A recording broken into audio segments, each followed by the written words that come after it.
What's up, people? Back again for another video. Stay tuned. We're starting off today's video in the evening, and I'm just making some food. What I'm making is chicken balti, rice, and some toast. I'll show you what it looks like. Music you could ever want or need. Going out looking for music. Just look for net. Alright then, we're going to do some more reading.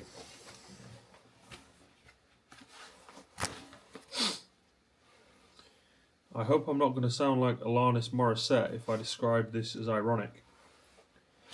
Whatever it was about the streets that had become a burden, touring was always easy. The creativity, writing the albums, was the hard bit.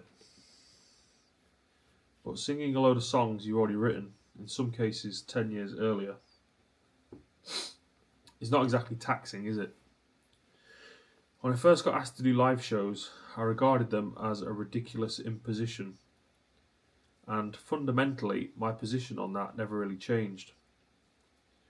The funny thing is, and I hope I'm not going to sound like Alanis Morissette if I describe this as ironic, that by the latter stages of the streets, this aspect of the job, which I had regarded as a total irrelevance, had become central to the economics of the whole operation. Everything else was funded by the festivals. Maybe this makes me a hypocrite, but in the end, I'd come round to the idea that even though touring was easy and not inherently creative or really of any great value, the value is in the songs, and as long as I'd got the songs right, the tours would continue to sell. And I could rely on them to keep the whole thing going. It's not quite like banking your winnings on the weakest link, but it nearly is. The idea of just turning up and singing the songs might seem a bit cynical, but when I think about the people I was really into when I was a teenager, like Daft Punk and Rage Against the Machine, I just wanted to see them perform their music in a way that was recognisable to me. It wouldn't have bothered me when I was a teenager that both those bands do pretty much the same show every night, and it doesn't bother me now. It's still a great pleasure for me to look at them while they repeat themselves, because it's not enough to just listen to it on your iPod. You want to be in the same room as the person. It's like a book signing. Because I'm an idealist in a slightly different way to Tom Morello, and I've not done as much jazz practice, I always tried as hard as I could to make every show about that particular moment. We had to have this balance of a set sequence of songs that were rehearsed within an inch of their lives, so we know the timings inside out, and then we could afford to play around a bit within that. Basically, the gaps between the songs end up being the fun bit. I never thought there was too much to live up to in terms of the tradition of live hip hop. Obviously, rap started out as a live thing in New York in the early days, but as soon as overseas tours started to happen, it was mostly just a question of getting paid and then going home to make amazing records in the studio.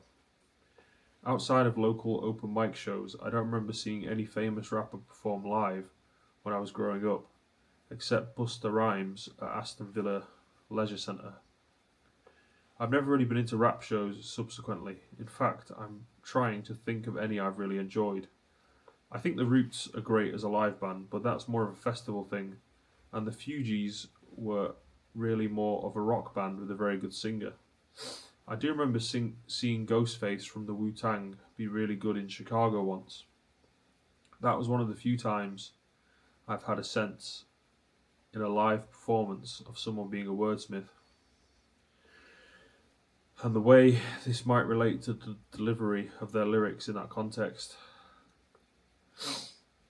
I don't really think about the words when I'm on stage. I've always had the feeling that no one can really hear you, and they wouldn't be interested anyway. Certain rappers, Eminem, Professor Green in his Beats incarnation was another one, are really good off the top of their heads, but most aren't like that.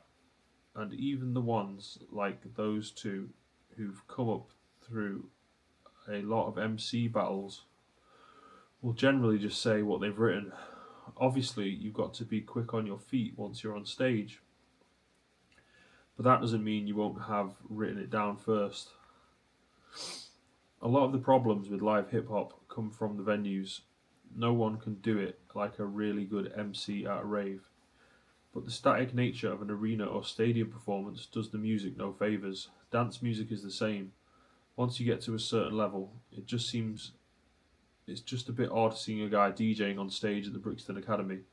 It doesn't quite fit, whereas rock music was and is designed to tour those sorts of venues.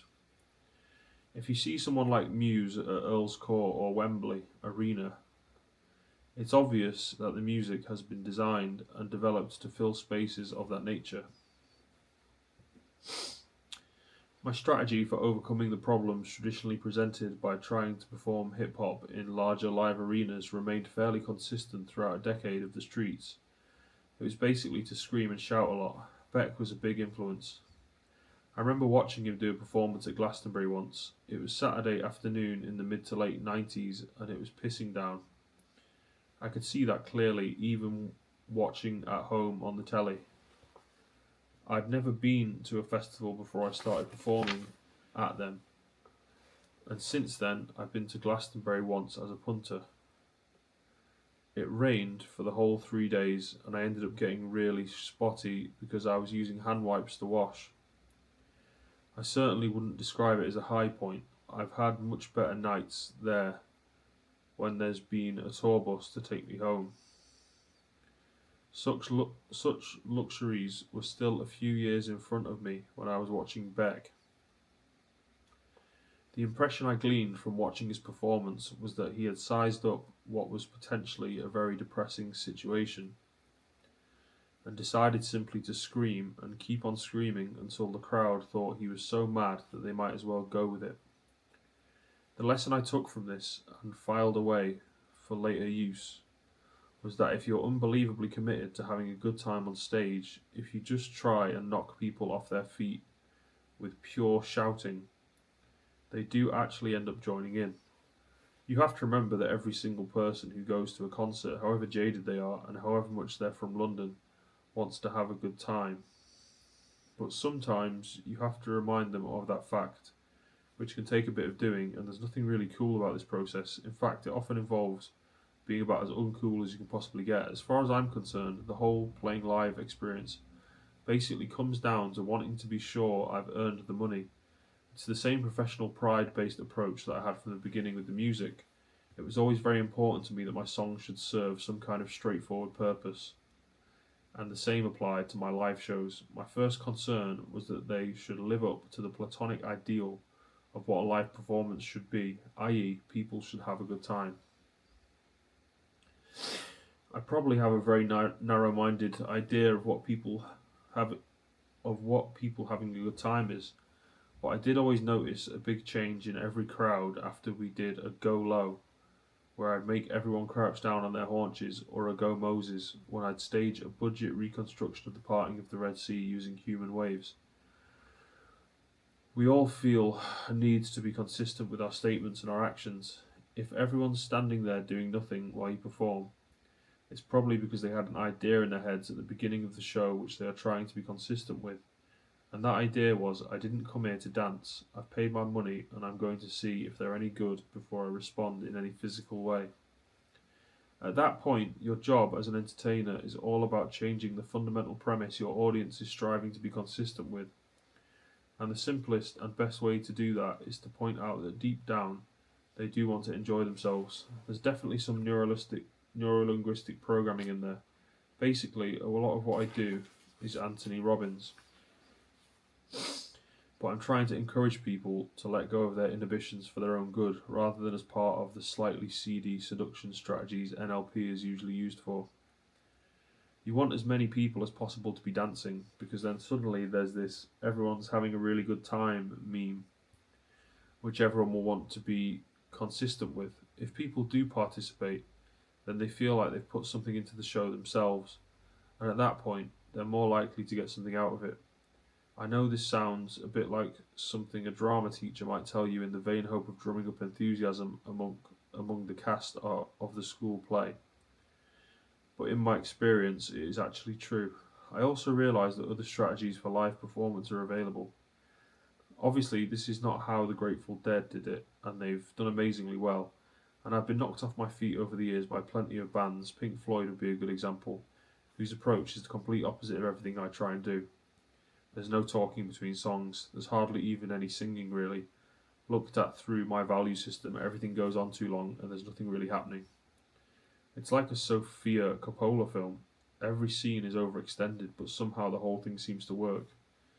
That one about the rock star in the hotel has got some really, really long scenes in it, where he's just sitting there watching the telly for about a minute and a half, and you're watching it thinking, when are you going to say cut?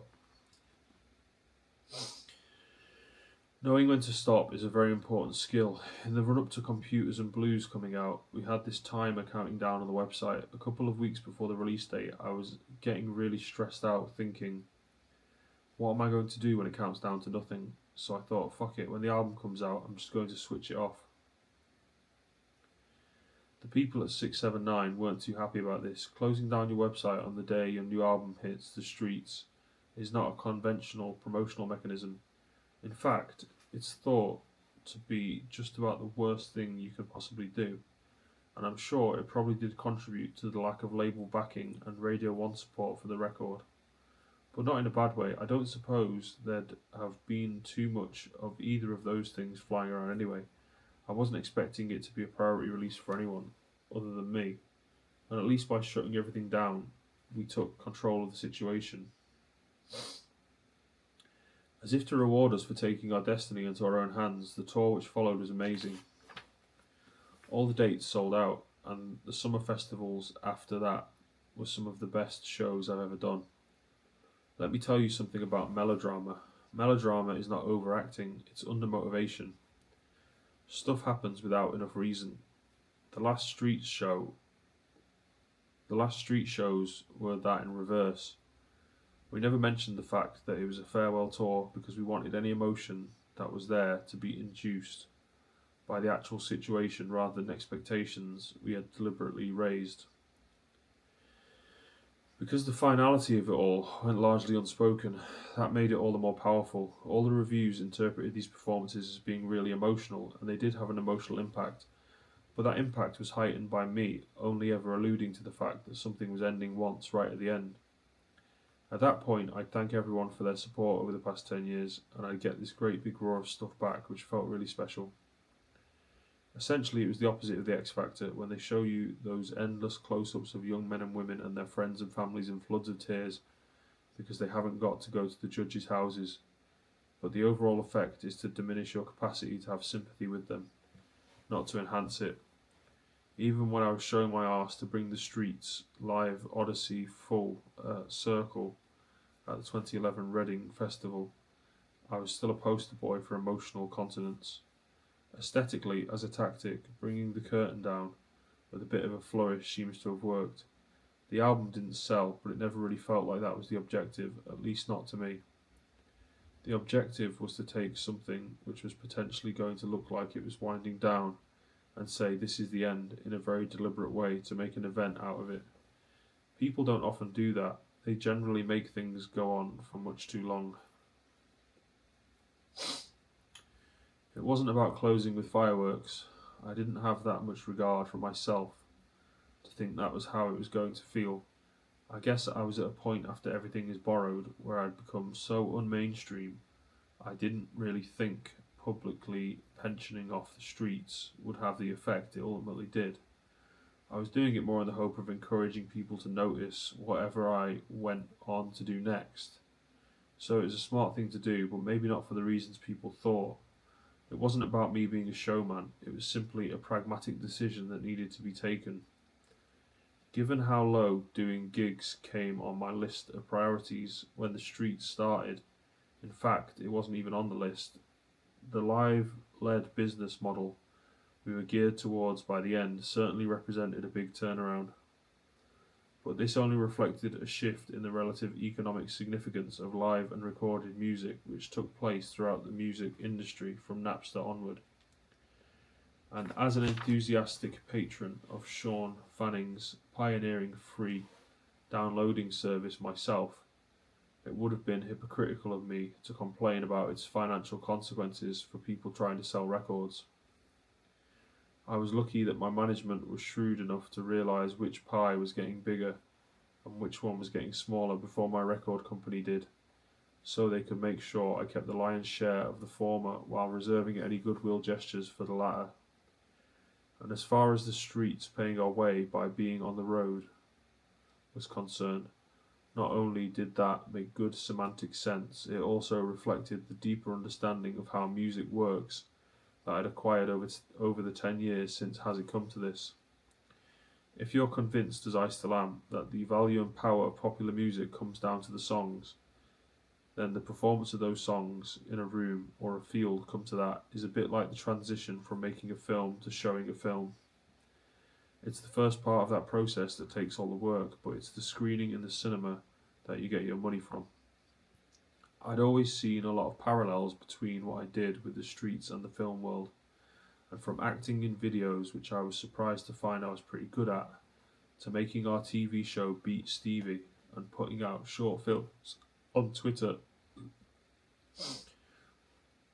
The supplementary activities which have taken up an ever increasing amount of my time in recent years could be characterised as a pretty useful cinematic apprenticeship.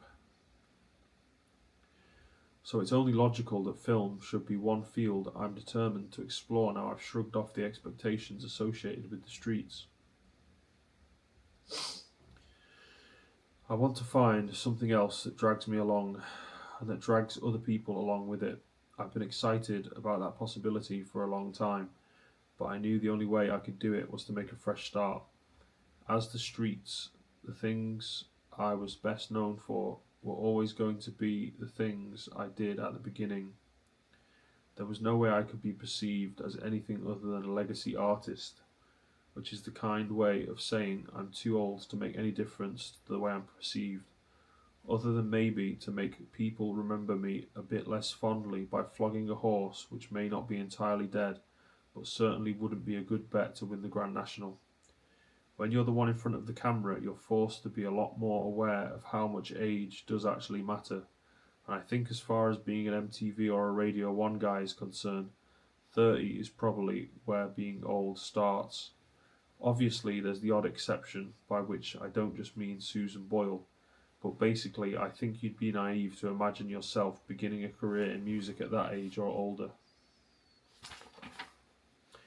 It was very apparent to me from my late 20s onwards that I wasn't someone whose music was going to get played on Radio 1 in the daytime anymore, and if you don't find a way of adapting, psychologically as well as in career terms, to that lack of airplay, you're in danger of getting bitter and twisted about it like Cliff Richard and Status Quo. If I made a fundamental change at this point into film, whether via soundtracks or acting or directing, I knew I could find a way of continuing to make new music for the rest of my life, rather than having to scratch a living off past glories. I've not given up writing songs or producing music or creativity in general. Quite the opposite. What the end of the streets basically comes down to is that I've retired from rapping. And this isn't one of those Jay-Z or Frank Sinatra type of retirements either. I genuinely never want to rap again. It's not just me that's got sick of the sound of my own voice. Other people have as well. They've been able to hear it for 10 years now, and whether they like it or whether they don't, their opinion is sufficiently set in stone to make it impossible for me to shift it. And if you've got no hope of moving people in one direction, that's the best possible incentive to try and move them in another. You don't really have to stay in touch because they're going to be there anyway.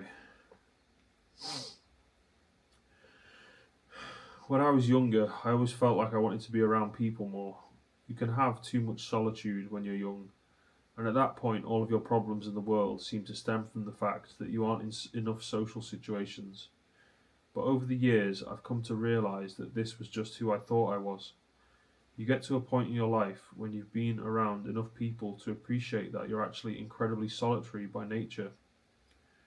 It would be stretching things a bit to describe this as a recurring theme in my life. I'm not Ernest Hemingway or Raymond Chandler, come to that, though I am a big fan of Raymond's plan to make himself a writer by writing on novel-sized pieces of paper. but I have always tended to just strike out and move on. When I was 16, I went to a college on the other side of Birmingham none of my friends from school had even considered. 3.5 years later, I went to Australia on my own. Okay, it was in pursuit of a receptionist, but once I'd caught up with her, it only took us a week to break up. Then I came back home and left everyone I knew in the West Midlands behind to move down to London. I do make friends in each new situation. I'm not antisocial, but I'm always going on somewhere else afterwards. That's probably one of the reasons I've not really sustained many friendships throughout my life. I've never struggled to strike up a rapport with people. There's just something in me that's not very good at staying in touch. And the big thing about family is you don't really have to stay in touch because they're going to be there anyway. 30 people came to my daughter Amelia's second birthday party and they were all family. Everyone was related to me or Claire in one way or another. I suppose once you become a bit successful, it's hard to be sure why someone you've just met would want to be your friend. Whereas that's not a problem with a cousin who's been taking the piss out of you and vice versa since you were a baby. I think there's also a control element in there, which is that I trust my family and I don't really want anyone else to know too much about what I'm up to. I've always liked the idea that I live in my own space, and when I look back at the streets and the constant opportunities doing that gave me to spend time with people, it's clear that I haven't been out and about nearly as much as the teenage version of me would have imagined I'd have liked to. Around the time of Don't Mug Yourself, I think people would have thought of me as someone with quite a hectic social life that was feeding directly into my music. And in a sense, that was true, but there were only ever quite a small number of people involved, maybe five. That number, in terms of how many people I hang about with and see regularly, seems to have held fairly steady ever since, even though the personnel has changed a bit. Even when the streets were on tour and there were maybe 15 of us, I would get close to the band and a few of the crew, but I wouldn't necessarily know everyone. And that situation would never inevitably be shaped by the fact, which I never had a problem with or really felt awkward about, that everyone else was on a daily wage and I was essentially the boss. When I was growing up, I imagined being around lots of strangers was something I'd find really exciting, and I had that experience for a year or so when I was in Australia and really enjoyed it. But having done that enabled me to eventually realise, and it did take several years for this to finally become clear to me, that I actually don't like being around people I don't know. For a short period in my early to mid teens, I appreciated that someone was always having a house party where you could go and smoke weed with a lot of other people. By house party, I mean neither a boisterous hip hop event attended by 80s rappers Kid and Play, nor a magical drum machine inspired Chicago dance event hosted by Marshall Jefferson and Farley Jackmaster Funk. We're talking about the early 90s here, when the range of formative experiences offered by UK youth culture would probably boil down to going to a small semi detached house in Sturchley where someone would be playing Utah Saints or EMF very loud on his dad's CD player because his parents had made the mistake of staying away overnight. These occasions were quite rough and ready, but you generally felt safe going to them. It wasn't exactly gang culture at its starkest, but basically you were over one side of the room with a load of people, and there'd be another load of people on the other who you theoretically hated, but it didn't really matter because everyone was at the party together, and if anything did happen, there were 20 of you, so it was never a problem. It gave me a lot of confidence to be smoking weed in such large groups, but then there was that incident where the guy who was a boxer had to step in and stop me getting beaten up in the park by people I erroneously believed to be my friends, and at that point I thought, fuck this, I'm going home to make some tunes and I'm not coming back. At this point, I'm going to have a venture into an area that some people will probably find a bit controversial. All the time I was getting robbed in the street or on buses as a teenager in Birmingham, it was never white people that did it, it was always kids from Afro-Caribbean backgrounds. Obviously, the moment you start to make these kinds of generalizations, they don't really read very well, but it's more dangerous not to tell the truth because it implies there's somehow something to hide, and that leaves people free to think bad things in secret. Which is pretty much what Khalees said on Twitter when she was talking about the nature of British racism after being racially abused by a guy at an airport. I never thought black kids in general were more likely to commit crimes than white kids. There was just a cultural difference in terms of the kinds of crimes they tended to opt for once they decided to go that way. In my experience, white people who are poor and angry are more inclined to rob houses, whereas street robbery is more of a black thing.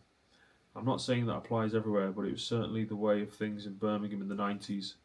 If you wanted to get really dark side about it, you could say that my whole career is built on mugging black music, and look upon this from both ways as some kind of Old Testament eye for an eye scenario. But the fact is that the ethnic division on the larceny side of things was not as stark as it might look on paper. I hope this statement holds as true from my recording career as it did from my bad experiences on Birmingham's buses, but that's not my call to make. I never felt like the kids who were robbing me were doing it because I was white. They were doing it because they could, and the black kids I was friends with were statistically just as likely, if not more so, to get robbed by them as I was. We all found solace in hip hop because that was the one kind of music that seemed to emerge from an understanding of the kind of threatening situations we'd find ourselves in on a daily basis. And the sense of collective security that rap offered, I definitely remember feeling that I got off quite lightly in terms of being hassled after school in my area once. I was known as someone who made beats for rappers was definitely part of its allure. That protective gang mentality I'd experienced briefly earlier in my teens came back for a while when I was 17. It seems like a bit of a contradiction, given that being in a gang is expected, almost by definition, to inhibit individual self expression, but knowing that if you're going out, it will probably be in a group of between 10 and 20 actually gives you the reassurance you need to be a bit more yourself. Being on tour with the streets was the same. I got fairly confident quite quickly about being on stage because it was a very narrow realm in which I felt like I knew what I was doing, and in that context, I could be ebullient and outgoing. It seemed like I was able to interact successfully with thousands of really drunk people, especially in Scotland, which is where I used to enjoy playing live the most, and it would all feel quite controlled. But if you put me in the same venue with the same people and I was in the crowd rather than on stage, I'd probably find that quite intimidating. Even though it is very much an individual enterprise for the streets to function successfully, I always depended quite heavily on a supportive group of people around me. It wasn't quite like American football where the quarterback needs the big blokes around him to run interference, but it wasn't far off. I'm very passionate about decisions that get made in a work context, and I think I'm particularly drawn to individuals who can control their shit. Presumably, I'm attracted to the idea of collaborating with quite well balanced people because I'm so unbalanced myself, and the fact that a lot of the professional relationships which helped sustain the streets, with Tim and Ted and Nick Worthington, for example, ended up being unusually long lasting for the music business, probably did not reflect any special loyalty on my behalf, but rather my appreciation of how incredibly loyal the people I've worked with have been to me. Someone once said to me that I seem to have managed to replicate the supportive social environment my family gave me in a professional context. I'd never looked at it that way, but I suppose there is an element of truth in this suggestion, and the crossover's gone the other way too. Now we're talking about making a film. There's a team of us who have a really nice running argument about everything. It's basically me, Ted, and a guy called Sasha who worked on Beat Stevie with us. How our system of working together developed was I'd have an idea and then get sidetracked by having to do some shows or go back to my bunk on the tour bus for a rest. Then they'd pick it up and run with it, and I'd come back to find Sasha wanting me to film a crowd surfing sequence wearing a suit. I'd tell him I couldn't possibly do that, and then he'd say, "Well, you have to." It was all very harmonious. It's strange having colleagues who come to your house, which is also your place of work. Sometimes it can end up a bit like Last of the Summer Wine. I suppose our Christmas gaming binges are the clearest illustration of that. When advances in flat screen technology finally enabled me to play computer games, I didn't feel so much that there was a deficit to be made up. It was more a case of realising that the reason I hadn't spent all my teenage years playing them wasn't as simple as having epilepsy. There was also something in me that didn't want to waste all my energy on something I wasn't going to get something back from. I do play computer games quite exhaustively over Christmas though. You can't get an answer from anyone inside the music industry after about 20th December until 10th of January. It's a real shocker. The upside is that in these exceptional circumstances, my Stakhanovite work ethic will allow me a couple of weeks leave to play computer games. So the studio will be switched off for some time around 23rd of December and the Xbox will go on in its place. At the time of the first album, it was Age of Empires on the PC, and then it was strategy games like Command and Conquer, but now it's all about Call of Duty or Fright Night. These days, there's basically four of us: me, Ted, Magic, and Sash, and if we're all in the front room playing Call of Duty, it does feel a bit like a student house. I have been pondering moving the Xbox into the studio. The advent of a second child, his name is George, can do that to a man. This might sound like the first step on a slippery slope in terms of getting any work done, but even though I buy a lot of games, I rarely touch the console during the year. LA Noire is a good example. That's an amazing new game, which I bought on the day it came out and played for an hour or so, but then it was Amelia's bath time and I've not touched it since. Reading over these last few paragraphs, I can see that my wife Claire emerges from them as a very tolerant person, which in many ways she is, but she is also used to me being in the studio all the time, so the warlike sounds which accompany a marathon Call of Duty session are not really anything new to her. And when we first met, it was on a professional basis, as she was head of TV promotions at Warner's, so she knew what she was in for. If it wasn't for Claire, I would long ago have been found wandering down the road near a psychiatric hospital in an NHS dressing gown. If there was such a thing, Ted Mayhem would want one. I said most of this stuff in my groom speech at our wedding. Claire could have been a comedian if she'd been damaged enough in her upbringing to need the attention. I've never seen her not look like a movie star. Her tastes in clothes and furniture also seem to have come from some otherworldly school of class I am still taking notes from every day. The first time I saw her was in Paris, of all places, where I was playing a show at the Triptyque. She was probably escorting some showbiz types from a TV channel, trying to convince them that my brand of rhythmical talking was going to work well on Top of the Pops or T4. She was wearing a red striped top, and I remember thinking she looked amazing, but that she would have seen it all before from overexcited, sweaty shout singers. Our relationship then developed over time by way of me looking at her a bit funny whenever I saw her, although I didn't really see her that much. She seemed separate from everyone else, like she was having the real fun, but it wasn't the sort of desperate fun that you just let hang out for everyone to see. It was the classiest fun in town. We both had to make big changes to be together, and nothing happened between us for a long time. I remember being backstage with her at Top of the Pops and saying, "Let's have a relationship," but she just smiled and pointed me towards the stage. We weren't an obvious coupling, but 3 months later we were in Ibiza together with all my family. We moved in together and never looked back. I love watching her speak to other people. She manages to make them feel like she is giving them giving them all of her without them feeling like they could have any more. And even though in my songs I prefer descriptions of physical action that imply emotion, rather than speaking in abstract concepts like adoration and desire, I'm going to say I love Claire more than anything else in the world.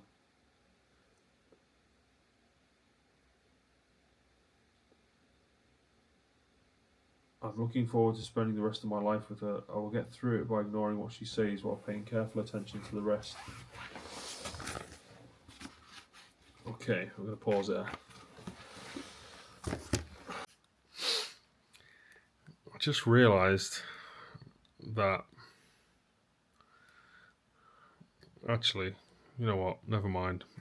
I think I'm just going to think a thought without saying it to the camera. How about that? I'm actually going to keep reading a bit more.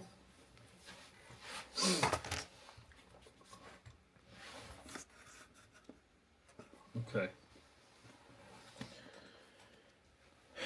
We both had to make big changes to be together, and nothing happened between us for a long time. I remember being backstage with her at Top of the Pops and saying, "Oh, I read that." Her dad is an engineer, the same as mine. We gave our son their two first names as his middle names, so he's George Ron Alfred Skinner. Another thing Claire and I have in common is that we're both really close to our families. My dad's death was the first of a series of big shocks that hit my family. His sister, Sue, died very suddenly of cancer. Almost exactly a year later, my niece, Chelsea, who was 20, got run over and killed. Shortly after that, both my sisters split up with their husbands. We used to all go out in a large group sometimes. 30 people would come when I played Reading, and we all went to Ibiza together once. It was just an extension of when we were kids, really. We'd all go to Cornwall or the New Forest on holiday, and there'd be 8 or 9 caravans in a ring. It was almost a bit pikey. I'm thinking that's one of those terms you wouldn't use about anyone else, but it's allowed with reference to your own family. Kind of like 50 Cent and the N word. Things are much quieter now, but once you've lost a few people, it helps you appreciate how much the ones who are left mean to you. The family members Claire is close to are more of the immediate variety rather than the extended kind like mine. She speaks to her mum and her sister every day on the phone. I think that might be a girl thing, and goes down to see them in Hampshire every couple of weeks or so. I love it down there. A few months after I turned off the street's Twitter feed, I saw the guy from Silent Witness, aka him out of Shoestring, on the tube. It was just when that show was coming to an end.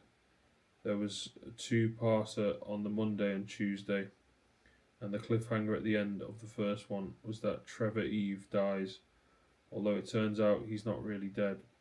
When you thought he was, though, you, or at least I, experienced a genuine sense of loss. Like when John Travolta dies in Pulp Fiction, it feels like losing a friend. So, for some entirely not rational reason, the obvious parallel with one of the disciples encountering the risen Christ did not hit home until it was pointed out to me a while later. I was well happy to see Trevor alive and well and hiding behind his Evening Standard. I wouldn't expect people who have listened to The Sound of the Streets to feel a similar surge of relief and delight on randomly encountering me on public transport. After all, I've only changed the name I release music under, not put my life on the line in the course of an investigation. But I do have that exciting sense of going back to the drawing board, which I assume actors must get when they move on from a role they've played for ages. Somewhere along the road, I've been fortunate to renew my understanding of what making music for the love of it is. I've always loved the idea of what I was doing, and there was a while back there when I was maybe being led more by the idea than the actual thing. But the first 2 post-Streets projects I worked on provided me with the perfect opportunity to discreetly dip my toe back into the infinity pool of artistic self-expression while wearing slightly different swimming costumes. Doing the music for the In-Betweeners enabled me to become the kind of producer I'd imagined myself being before the Streets happened, a faceless creator of Ibiza-friendly instrumentals with a cinematic undertow. I was never a teenage film music nerd. I remember once trying to sit through an hour of Vangelis's soundtrack to Blade Runner and thinking with the arrogance of youth, what a load of absolute shit.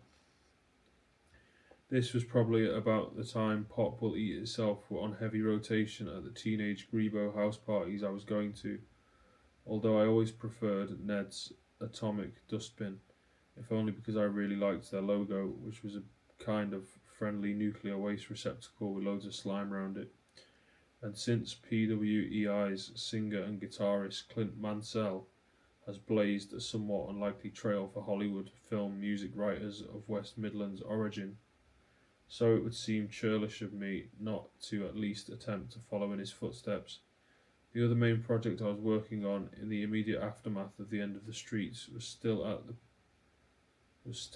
putting videos on YouTube and not really telling anybody about it phase at the time of writing. It's a band called the DOT with my friend Rob Harvey from The Music, who sang on the final Streets album, as well as the last couple of tours. You might have seen us performing together on Alan Carr's Chatty Man. We're currently thinking about reactivating the beats to push out the DOT's records on.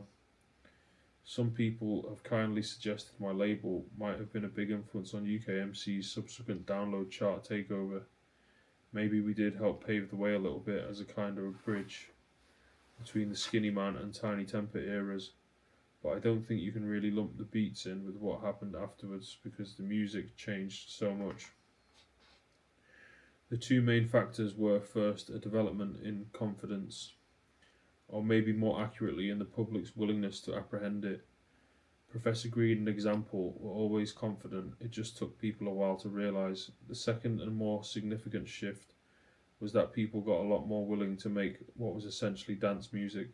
At some point, someone had the brilliant idea of getting Tinchy Strider to rap over a trance tune. It really worked, and then everyone realised it worked, and pretty soon what you were dealing with was a kind of hybrid form of dance music that had been given another name and was now being presented as rap. Looked at from my own personal point of view, you could say that what they'd done was resolve the street slash houseboy dichotomy. At this point, Tiny Temper's Pass Out came along, which was just a really good record. And now, this new rap, dance, trance thing is what British rap, at least in commercial terms, is perceived to be. I've got no problems with that. Even people like N-Dubs, whether you like them or not, they do make something that recognisably does the job of being rap music, just in a very pop way. But I'm grateful that I got to make at least my first 3 albums in a more forbidding and fragmented musical landscape. If you go to the other end of the hip hop spectrum and consider someone like Odd Future, Lynchpin, Tyler the Creator, I think what is so compelling about him is his absolute conviction that anything which doesn't sound like him is actually shit.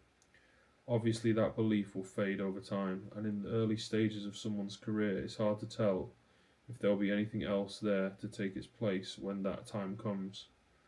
But for the moment, he's very young, and him and his mates seem to live in their own world, which is parallel to, but totally unaffected by everyone else's. Even though this is something which can't actually exist, the illusion of art that only obeys its own rules is a very powerful thing, and even a taste of it is intoxicating, certainly more so than a load of 30-somethings doing the festival circuit. Whenever you get real excitement of that kind, it generally seems to come from people who just under 20 who crop up and they've really got an opinion. You look at them and think, wow, you're not even 20 and you've really got an opinion. But then you remember that teenagers actually have way more of an opinion than anyone else does. When I first started doing interviews as the streets, I got this sense from all the journalists I spoke to that I was really young, which compared to them I probably was. And they were very impressed that I was already so on top of what I was doing. The facts of the situation were that I was never actually going to be any more on top of what I was doing than I was at that moment. I already felt a bit older than I was coming across, and probably 10% of my time was devoted to living the life I spent, the other 90% describing, though this was still a higher percentage than a lot of people can manage. Who's to say that Tyler the Creator hasn't felt similar anxieties? But what mattered more than the facts was the story, and the story was that I was the new thing. As a young person, new music is always what you're into. You're not into the same things as your parents, you're into change. But because being young is over so quickly, you don't really see it as change. You just think, well, what I like is good and the other stuff is just shit. As you get older, though, I think you begin to see how this cycle works. If you talk about a generation as being maybe 7 years in terms of music, you could probably say that the streets spanned 3 generations, with the tail end of UK garage as the first. And by the time you've seen a couple of new ones coming through, you realise that in order to effect these renewals, you have to have people at the front of each wave who are a bit weird. I actually was one of those people, but the thing that gave me my edge was I didn't know it. In fact, I was determined to think otherwise. I used to hate the word artist, and this is probably the thing in my career I've done the biggest U-turn over. When I did my first album, I loathed the concept of art. I was determined that what I was doing was a craft, and I thought artists were wankers. I still have an ambivalent relationship with the idea of someone calling themselves an artist.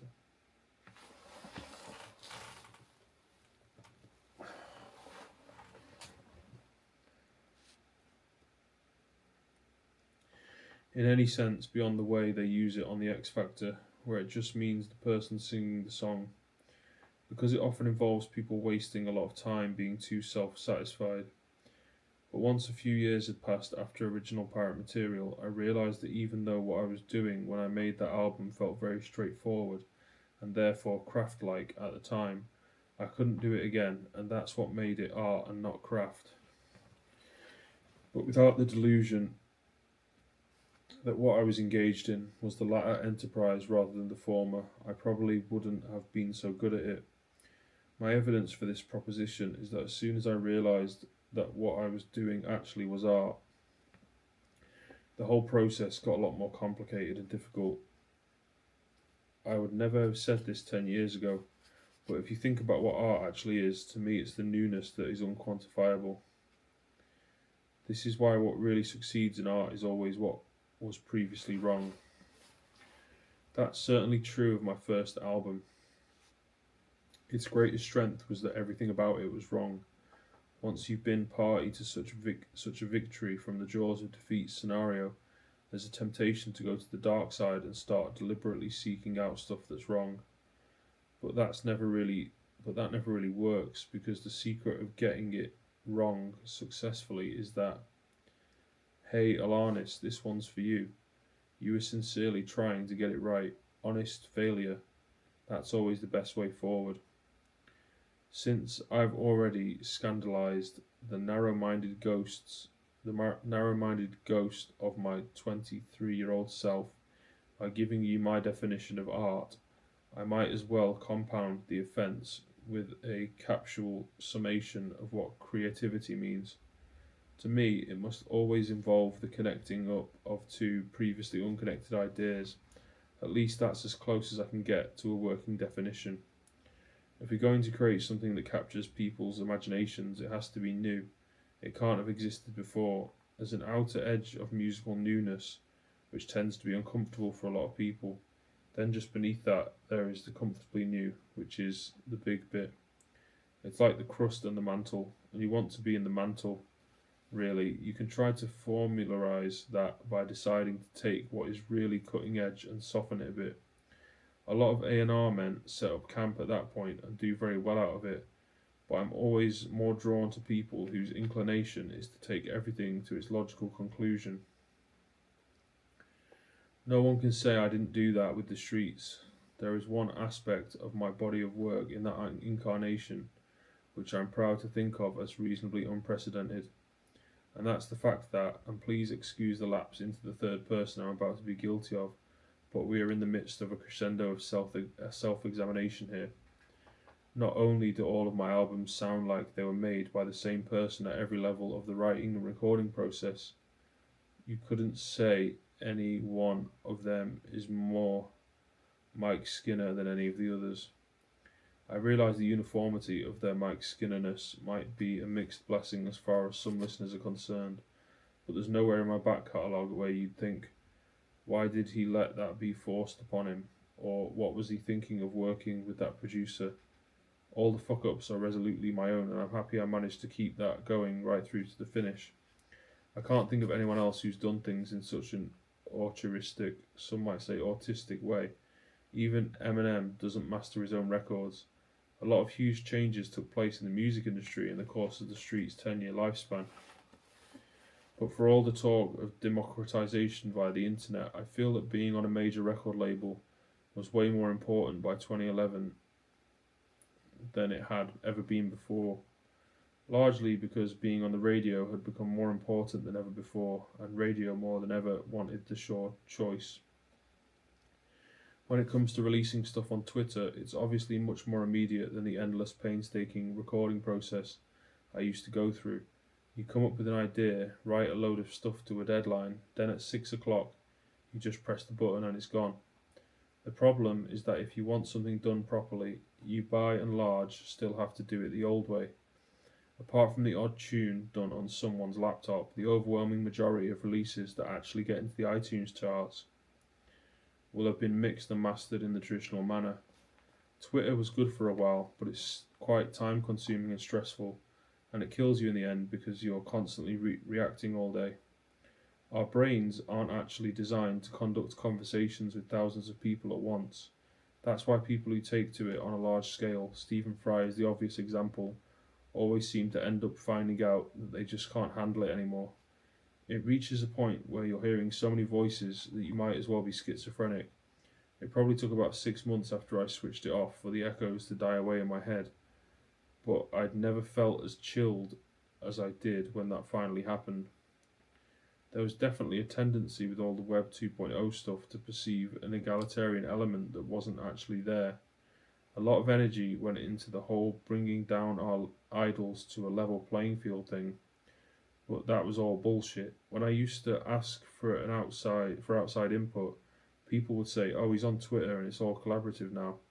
But I never saw it that way. I was just having a laugh. I would sometimes incorporate the things people sent me, but even if I do that, it's still my song, not your song. Never mind all this hive mind bollocks. In 1,000 years, people are still going to be looking to artists and asking them what they say about the world. And your job as an artist is to do good art. It's not to waste your life trying to mollify Americans who can't understand why you won't do more interviews. Spike Jonze was doing a video for Oasis right at their peak, and he pitched this idea to interview a load of people about what they would like to see in the video and then just make that. But actually the stuff people came up with was shit, so they had to ditch it all and do something else instead. We had a lot of those kinds of experiences.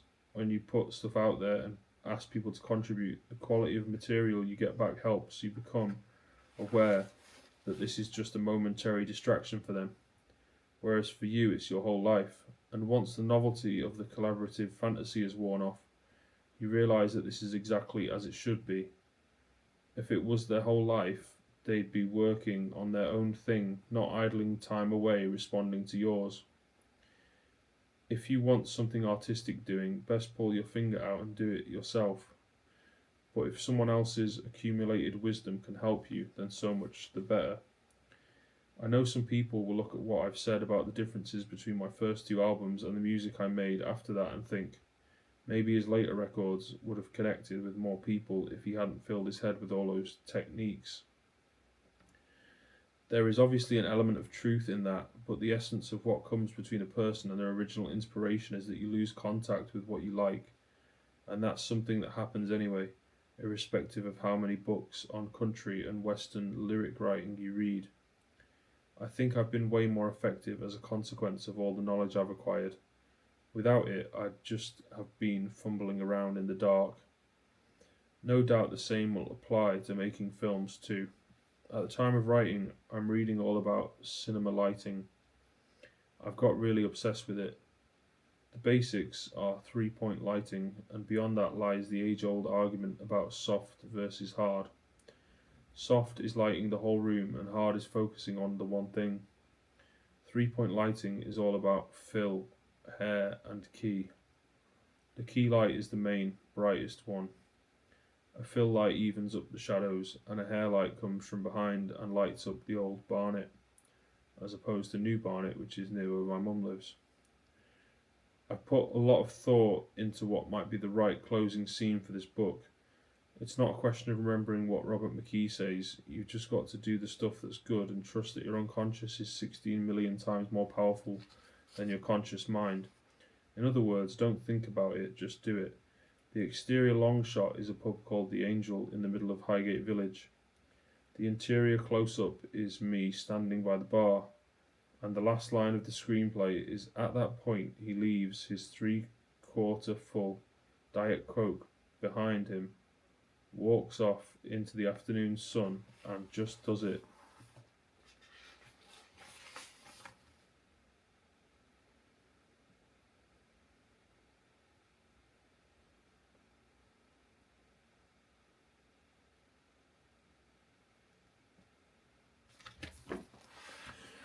Yeah, so that's the end of that book. Story of the Streets by Mike Skinner. So that's now one that's ready to go as I finished it. Now I've got to decide which book I'm going to start next. Choices I've got are Supersonic by Oasis, Jim Morrison by Stephen Davis, Gordon Ramsay's Playing with Fire, Michel Foucault, The History of Sexuality, Flea, Acid for the Children, James Patterson, The Last Days of John Lennon, Wild Thing, The Short, Spellbinding Life of Jimi Hendrix. And this one I've already read, so that's going to go as well. Next book I think I'm going to go for is going to be Jimi Hendrix, Wild Thing.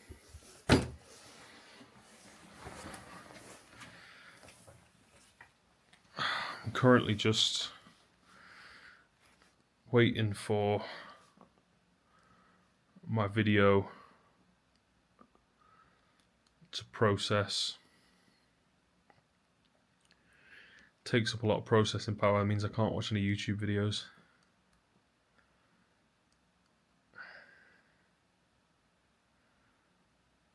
While it's doing it.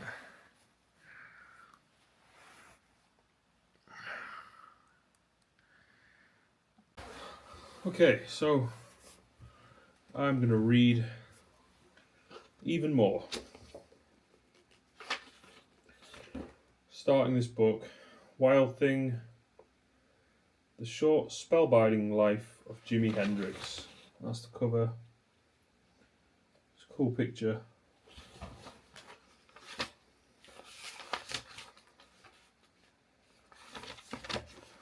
Prologue. He was a lovely fella. All rock music's historic names began by doing cover versions of other people's songs, usually little more than pale facsimiles, to be discarded once the impersonators had a sound of their own. The great exception was Jimi Hendrix, who throughout his brief time at the top went on performing covers that were never straight copies and often radical reimaginings.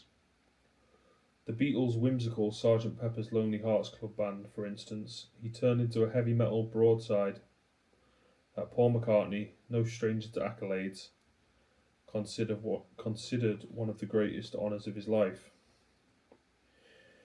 Everybody whom Jimmy covered felt the same, not pique at the deconstruction of their often million-selling handiwork, but awe at the new dimensions to which he transported it. Indeed, the apogee of his genius, rather than original composition like Purple Haze or Voodoo Child, is widely thought to be his treatment of Bob Dylan's All Along the Watchtower. The track had first appeared on Dylan's John Wesley Harding album in 1966, and as usual was a reflection of his reading rather than his life. The title came from a passage in the Old Testament's book of Isaiah, one also containing the phrase, "Go set a watchman," which Harper Lee borrowed for an early draft of what became To Kill a Mockingbird. Dylan gave it a medieval setting filtered through the sensibility of some Victorian poet like Alfred Lord Tennyson, his great passion at the time. The result seemed more a throwback to his folky past than affirmation of his recent conversion to rock. A solitary voice, repetitive acoustic strumming, a harmonica pitched too high to pack its usual punch, and no echo anywhere of his Victorian poetic muse.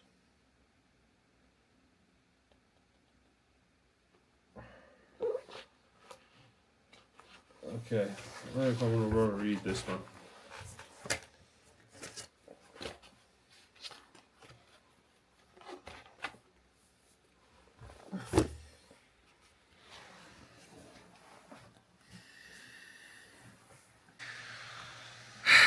when this laptop gets hot, it starts to ventilate itself, and the sound of that ventilation is just a little bit too loud for my liking. Now, I'm really debating what to do. I said in yesterday's video that I thought I was going to contact the estate agents and say I'd like to put the house up for auction, as suggested by the person who came to do the what do you call it? Shit, what do you call that? The valuation. Yeah, someone came around today to do the valuation, and I found her quite stress-inducing and very impolite, and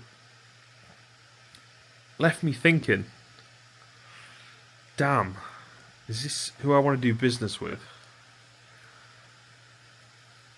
She did not make a very good first impression to me. That's all I'll say. No, no, hi, how are you doing? No, my name is so and so, nice to meet you. Don't know what her name is. She didn't say. No smile, no handshake, no politeness whatsoever.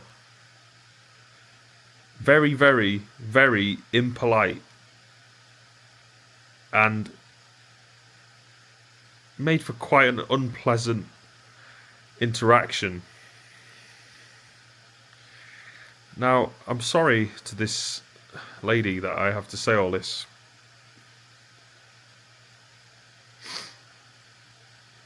Because I feel like there's tears just waiting, and I hate to be that guy or that person, but man, she did not make a good first impression to me. It was like a total barrage on the senses of just like her talking like as loud as possible, as fast as possible, in the most aggressive possible way. And I was just thinking, oh man, this is horrible. Just to even have a chat with this person is so unpleasant. It's so horrible.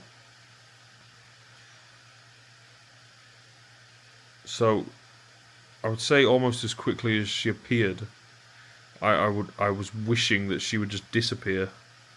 And eventually I actually said, okay, well, I'm gonna have to ask you to leave now. And then she just left. And now I'm left feeling bad for having been so critical. But in that line of work in particular, you should develop social skills and try to be polite and amiable, a nice person. Even just upon meeting a new person for the first time, I never met this woman before and she was at my front door. Here's what I do. I say, hi, nice to meet you, I'm James. Shake their hand, offer them a handshake. And then ask them maybe, how are you doing today? Are you okay? And then you have like a short but polite conversation. And that's before you start discussing any of the reasons why you're there. The next thing was that she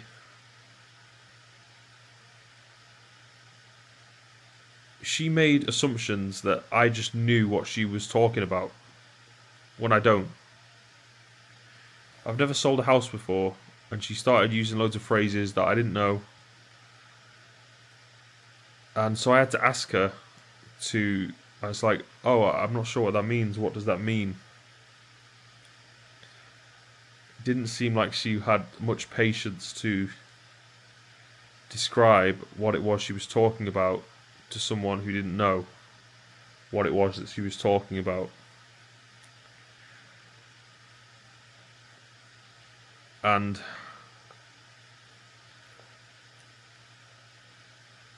yeah, it just wasn't a good interaction at all. Really not good. So I'm left now thinking, should I just go to a different estate agents tomorrow and give them a shot instead and see if they can do a better job than this other woman from Bridgeford's?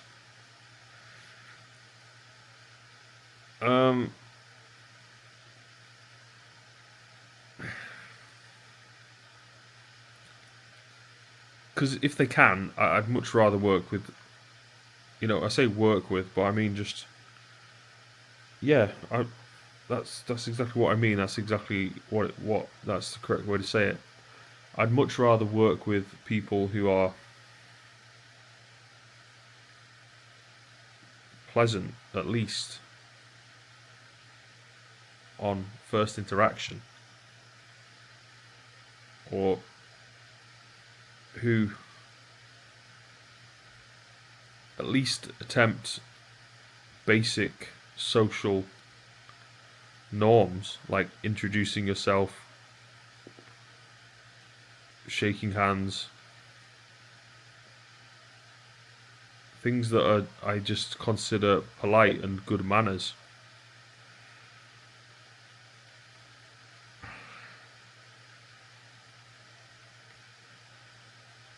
And then someone who actually gives you the space to respond to what they're saying,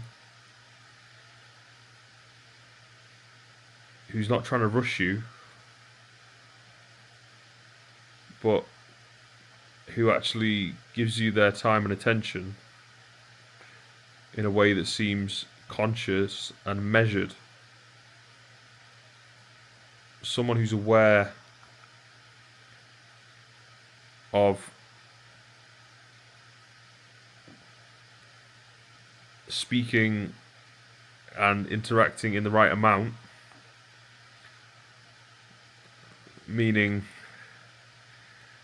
to say less when appropriate,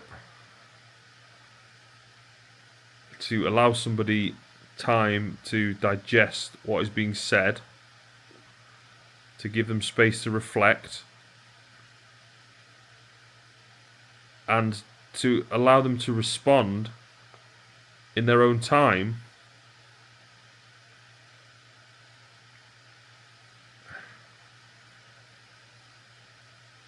Those are all what I just consider to be courteous behaviour.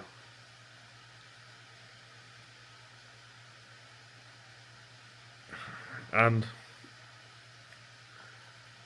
so I am thinking now maybe I will go tomorrow. Actually, what day is tomorrow? Is it Friday? Is it Friday? Oh, it's today now. So it's now 22 minutes past midnight. So I may go there. I may go to a different estate agents today and talk to them. And fingers crossed I have a better experience with them.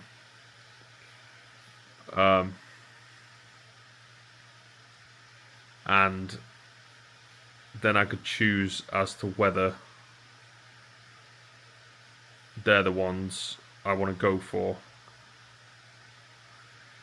I'm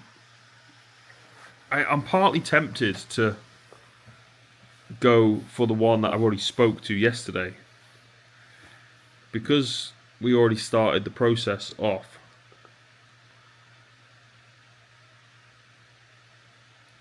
And because she said we could get it done very quickly,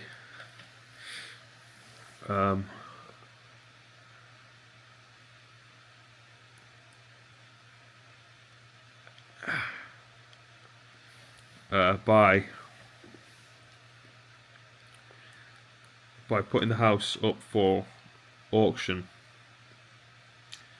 I didn't like the way she was using that word. She was trying to make it. She was trying to make it into to say awkward instead of auction. Another thing, she was, instead of saying sell the house SELL, she was saying sell CELL. Didn't like that. Instead of saying right, she kept saying fight, and the way she came over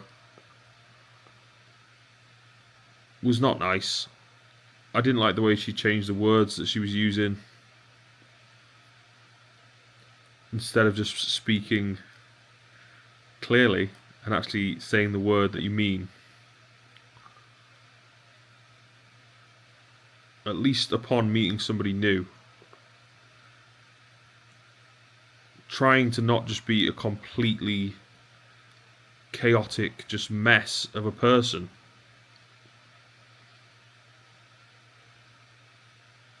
Is just a simple ask. That's what I just refer to as professionalism.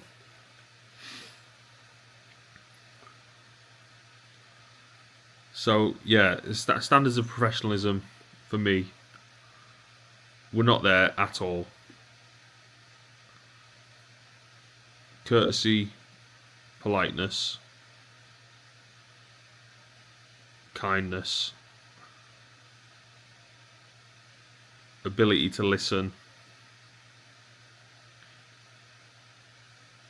are all vital for me.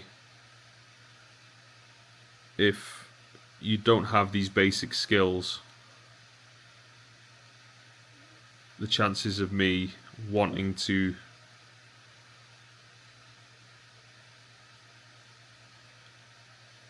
allow any more time for that person willingly are very, very low. Highly unlikely. So I will consider it a little bit more, but it's probably a no for them. I think I'm gonna have to go with someone else who's more professional and experienced, and just not like that. That was just an awful experience.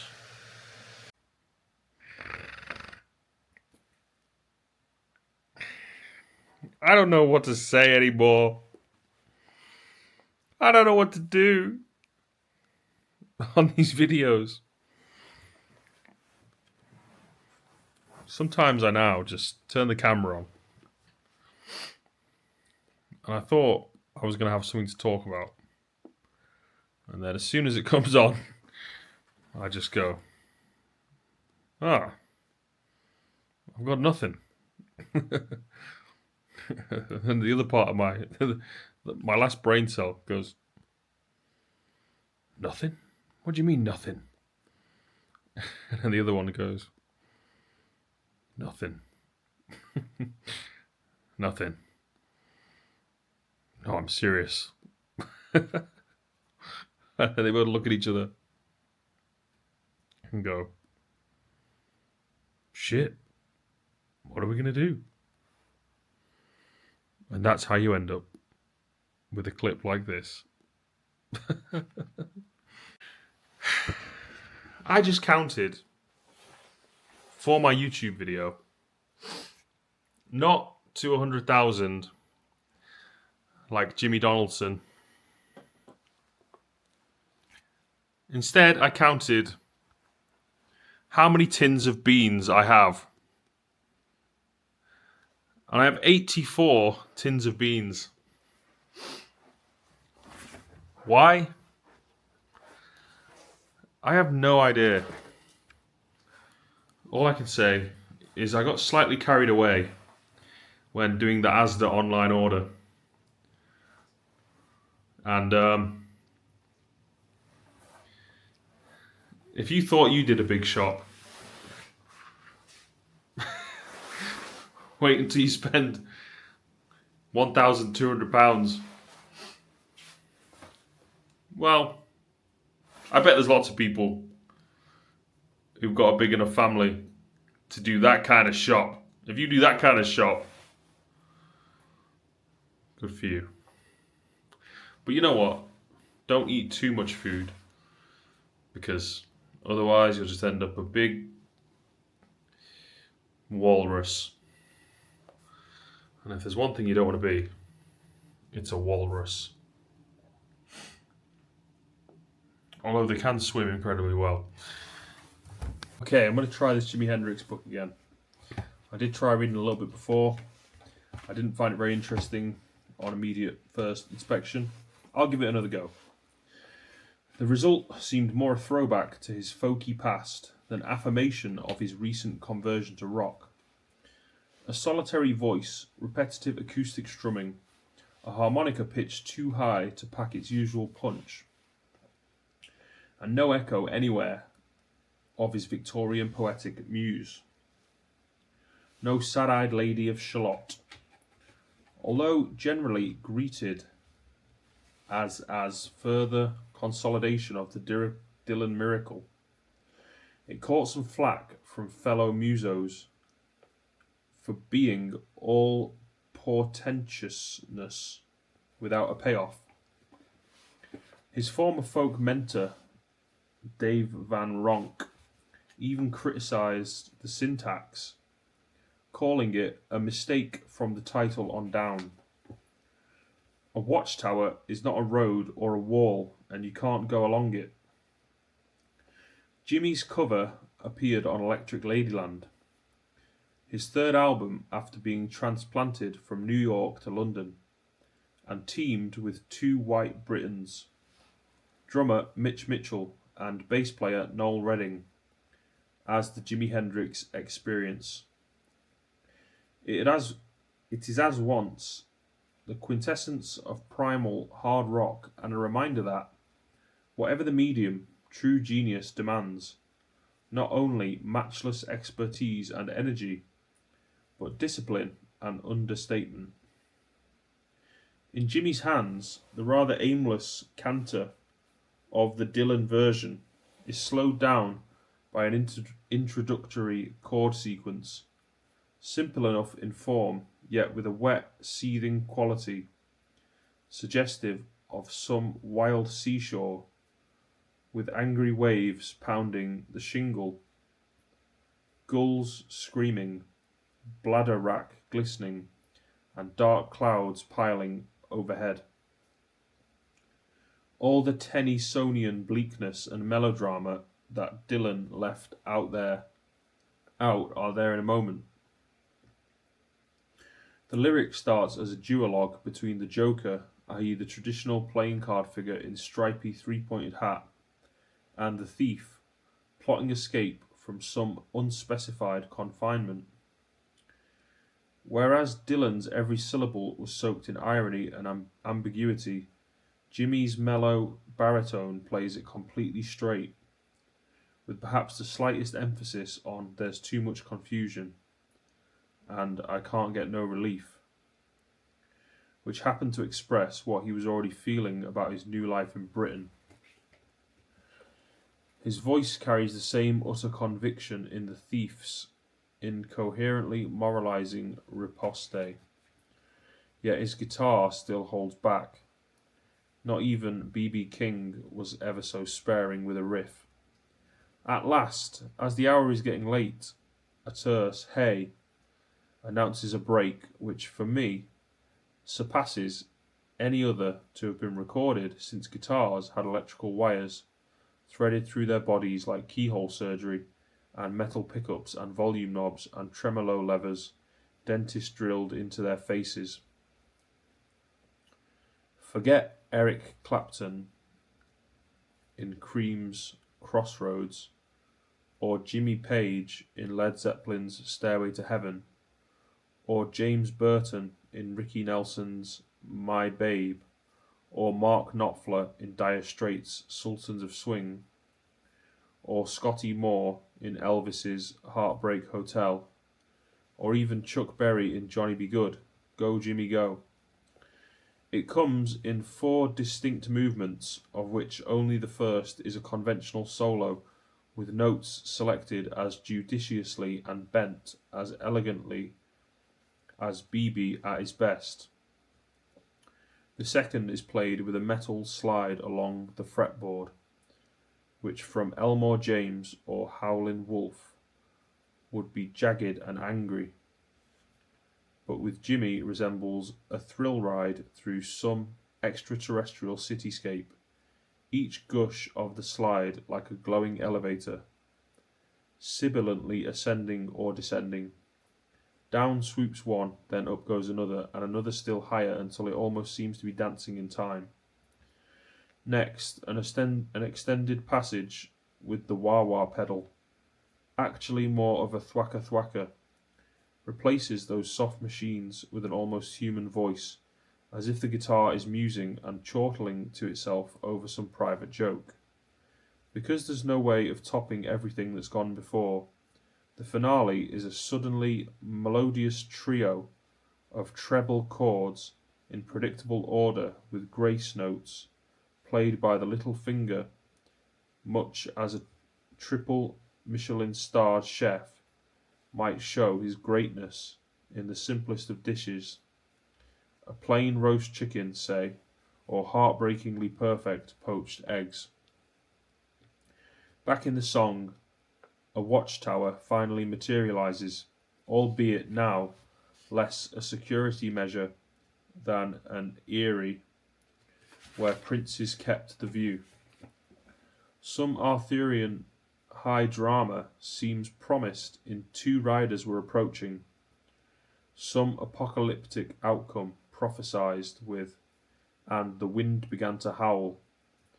But before any explanation of the 2 riders, just as Jimmy's guitar begins howling louder than any hurricano that ever tormented King Lear, everything starts to fade. This is the outro. Whenever I hear it, I think the same. Don't go. Arguably the greatest instrumentalist in the history of rock music, says the Rock and Roll Hall of Fame citation. But among the race of guitar superheroes raised up by the 1960s, Eric Clapton, Jeff Beck, Keith Richards, George Harrison, Jimmy Page, David Gilmour, Peter Green, Robbie Robertson, Duane Allman, and Jerry Garcia, there has never been any argument. Each of them had only to hear Jimmy once to metaphorically throw down his pick and raise his hands in surrender. Half a century on, James Marshall Hendrix remains unique as an African American who broke out of the traditional black genres, blues, R&B and soul, to play white hard rock to an overwhelmingly white audience, almost single-handedly creating what became known as heavy metal. The likes of Billy Gibbons from ZZ Top, Slash from Guns N' Roses, and Kirk Hammett from Metallica freely admit they could not have had careers without him. Yet he was about far more than a niche music, which over the years has become increasingly cacophonous and self-parodic. Just as you can love Bob Marley without liking reggae, you need not like heavy metal to love Jimmy. He is an abiding symbol of genius, tragically cut short, dead of a supposed barbiturates overdose, age only 27.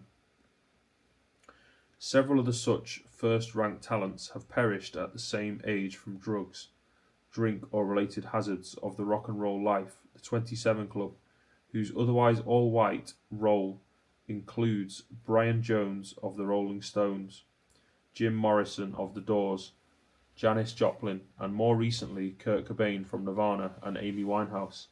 Indeed, such early exits, invariably alone, despite phalanxes of minders and gophers, are widely regarded as the surest entrance ticket to rock Valhalla.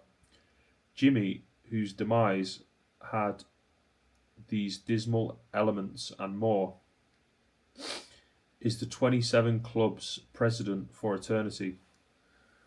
He was a young man of spectacular beauty, with his mushroom cloud afro and a delicate face that, without its down-turned moustache, could easily have adorned some female vocal group of the same era like the Supremes or the Ronettes. From the 60s fey male fashions, the braided Victorian military tunics, brocade waistcoats, ruffled blouses, chiffon scarves, 10-gallon hats and apache headbands, he created a vagabond chic for rock stars that many still doggedly preserve into their dotage. Like Little Richard in the madcap days of 50s rock and roll, there was something not quite of this world about him. One critic at the time wrote that he took the blues out of the Mississippi Delta and sent it to Mars. Hitherto, a guitar maestro had needed no act beyond one static pose of tortured creativity, but Jimmy combined simultaneous singing and fretboard wizardry with showmanship that pushed boundaries as even Mick Jagger with the Stones or Jim Morrison never did. He would play his Ender Stratocaster behind his head, or with his teeth, or a serpentine tongue seemingly immune to electric shock, all never fluffing a note. Having milked it of every possible magic decibel, he would subject it to ritualistic sexual assault and torture, laying it flat and dry humping it, then dousing it in petrol, setting it on fire and smashing its burning corpse to pieces. This voodoo-tinged porno vandalism could not have been further from his true nature, which was humble and fundamentally insecure, even though the queues of women outside his bedroom door made Jagger and Morrison look like virgins. His epic promiscuity may seem unendearing in the early 21st century, when ancient rockers are regularly branded as sex offenders for backstage bacchanalia 5 decades ago, with female followers whose ages they seldom, if ever, bothered to check. But in the permissive 60s, it was considered quite normal, one of the more envied perks of the job. And Jimmy was no predator, he didn't have to be. You couldn't call him a womanizer, recalls his fellow musician and friend Robert Wyatt. It was the women who were Hendrixizers. Each year he sells more albums than in any while he was alive, but that is only a part of his enduring presence. He has become inseparable from the iconography of the 60s, the so-called decade that never dies. Any exhibition or coffee table book by one of its many outstanding photographers, like Terence Donovan or Gerard Mankiewicz, is almost certain to include a shot of Jimmy in the gold-braided hussar jacket which became his trademark. He is an icon in the exact sense of that overused word. The youngest rock fan of any nation is likely to sport a t-shirt imprinted with his face, both shy and shameless under its curly aureole, like some South American Black Jesus or mass-produced Turin shroud. Although American to the core, African and native, he will forever be identified with London during the most glamorous epoch in its history.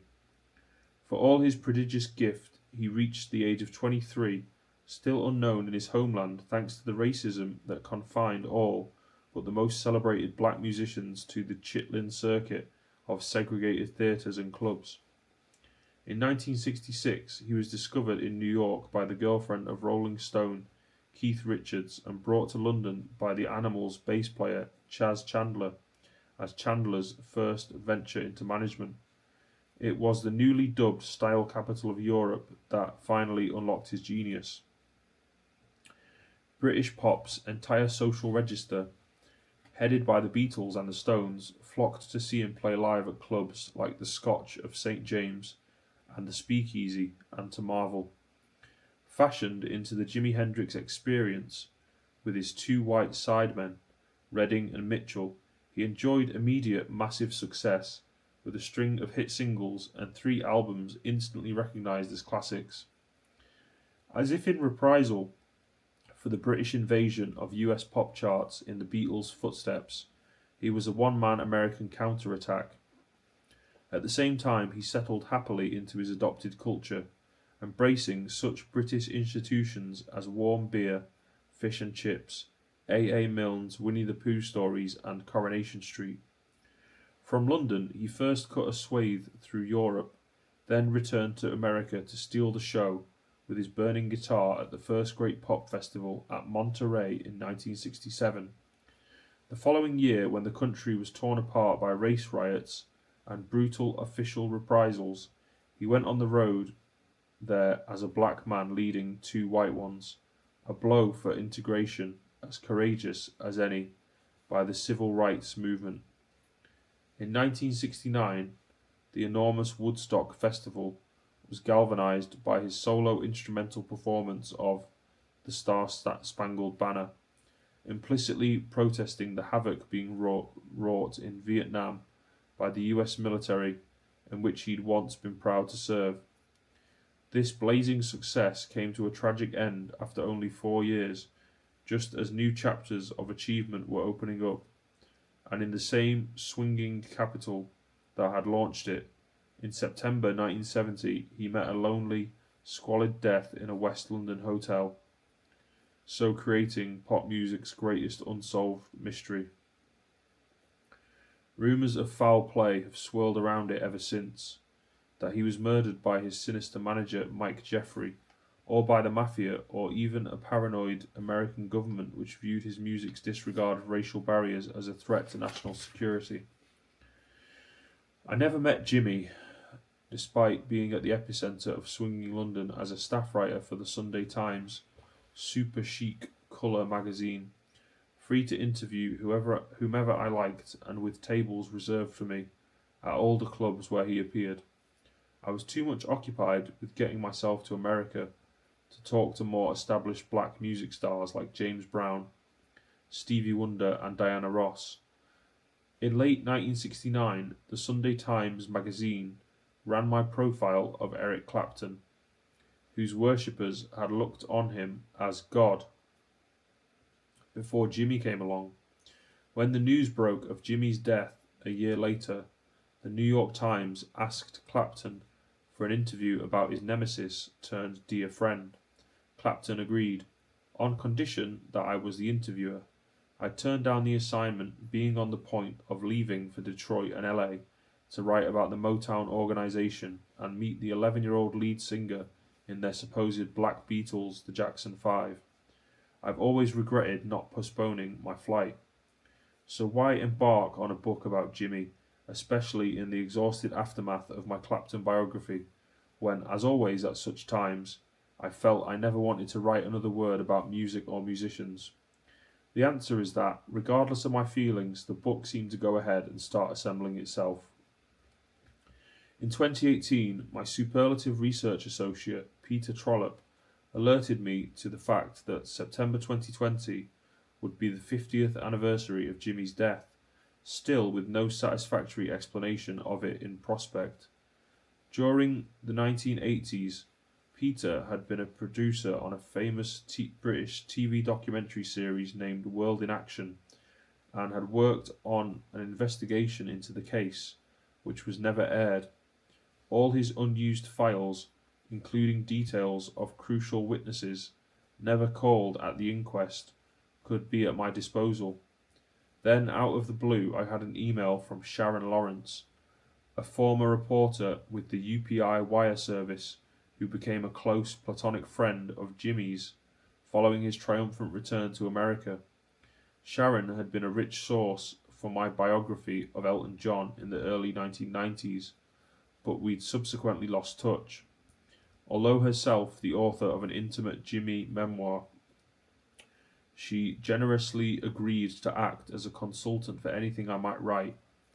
Then I realised I still had a phone number for Ray Folk, who, with his brothers Ronnie and Bill, staged the 1970 Isle of Wight Pop Festival, which Jimmy co-headlined with The Doors just 2 weeks before his death, and only a year before Jim Morrison's.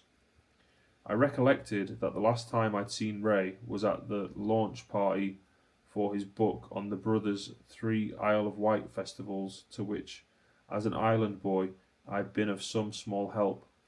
The party venue was the house in Brook Street, Mayfair, now enshrined as the former home of both Jimmy and another great musical immigrant 2 centuries earlier, George Frederick Handel. Then, fortuitously, it came time for one of the twice-yearly get-togethers of old rock stars and the writers who chronicled them, held at a riverside pub in Barnes, West London, and known as the Scribblers, Pluckers, Thumpers and Squawkers Lunch. There I sat next to Keith Oldham, the New Musical Express journalist, who had suggested to Jimmy's first manager, Chas Chandler, jokingly, as Keith thought, that a good way to outdo the Who's instrument smashing on stage might be to make a bonfire of his guitar. And at the next table sat Zoot Money, the veteran rhythm and bluesman who was the first person Jimmy visited after arriving in London. Then my milkman in North London, Ron Pluckrose, happened to let drop that in an earlier career as a painter and decorator, he and his brother had done up a flat near Marble Arch that Jimmy was renting from the Walker Brothers. He wanted it painted all black, even the lovely walnut wardrobe in the bedroom. The carpet was yellow and the bed sheets were orange. He had fan mail scattered all over the bathroom floor and a cupboard full of gold discs that we nailed on the wall for him. He was a lovely fella. Then I listened again to his All Along the Watchtower and gave in. Jimmy's birthplace was a part of my childhood, albeit by proxy. When my grandma Norman's sailor husband William was killed in the last year of the 1914-18 war, the ship he captained sunk by a German torpedo in the Irish Sea. She emigrated to Seattle to join her sister Gwen, who had already settled there. With her she took my father Clive, then 4, his 6-year-old brother Phil, and 2 teenage children by William's previous marriage, a boy named Culver and a girl, Iris. They crossed the Atlantic on an American liner whose breakfast menu, Grandma Norman loved to recall, offered as many prunes as you could eat for 10 cents. Her descriptions of Seattle circa 1918 made it sound still a wild frontier kind of place. Not far outside the city limits were forests where bears raided picnic baskets, just like Yogi and Boo Boo in the Hanna-Barbera cartoon. We used to have to just sit in the car and watch them. She and the children visited a Native American reservation, which tribes she could not remember, to my disappointment, and bought fringed buckskin jackets embroidered with white and blue beads, which she still preserved alongside the mementos of Grandpa Norman's naval career. Of the city itself, her chief memory was of hills so steep that the ubiquitous Model T Fords, known as Tin Lizzies, had to be thrown into reverse, the most powerful gear to negotiate them. Okay, I've got to stop there because I need to charge the battery, which is on 30%. Let's try and get that back up to 100. You know what? After the first read of that, I thought, I'm not going to like this book. On second read, I really liked it so far. So far, so good. I'm going to keep reading that one. What are you waiting for? What are you waiting for? I'll tell you what I'm waiting for. Nothing! Here are the books that I have already conquered. Okay, I'm being ridiculous. I've already read these books. Prince Harry, Spare. The Story of the Streets, Mike Skinner. Both good books. And I liked them.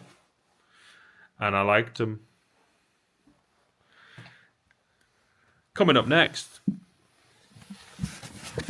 John Lennon. Flee from the Red Hot Chili Peppers. Skip over that one. Gordon Ramsay's Playing with Fire. Jim Morrison from The Doors. And finally, Liam Gallagher and Noel Gallagher from Oasis. And then, mushy peas. Baked beans. Kenko, smooth, well-rounded medium roast. Coming soon to a mug near you.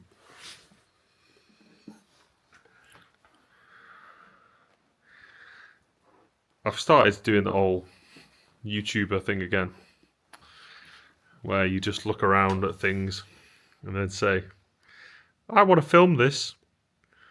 And then you just say something, whatever pops into your head. You just say that. And it'll just be like, that'll do. That'll do. Everything is backwards. The opposite has been reversed. Upside down is upside down.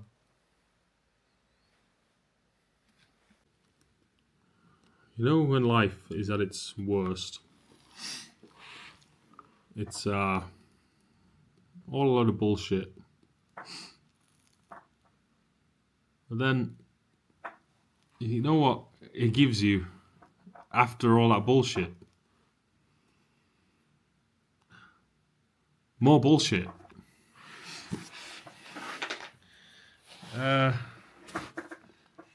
Now, contrast that with life when it's at its best. What does it give you? Beautiful, brilliant experiences. And then after it gives you those, it gives you more. Now, which one is better? The good one or the bad one?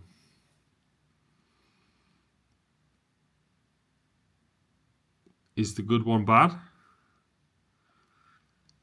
Is the bad one good?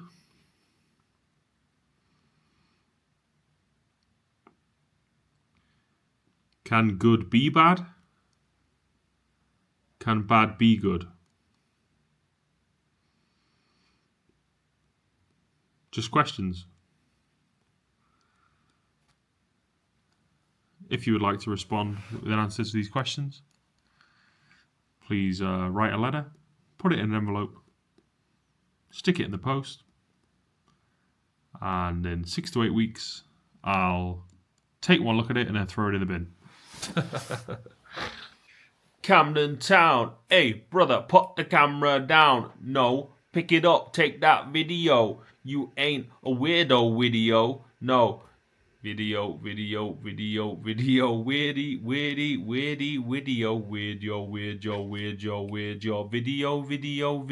video, Camden Town, put the camera down, no, Cameron, the camera is keeping me company, bow. That's called a crimp, baby. Invented by the Mighty Boosh. You could thank Noel Fielding for that.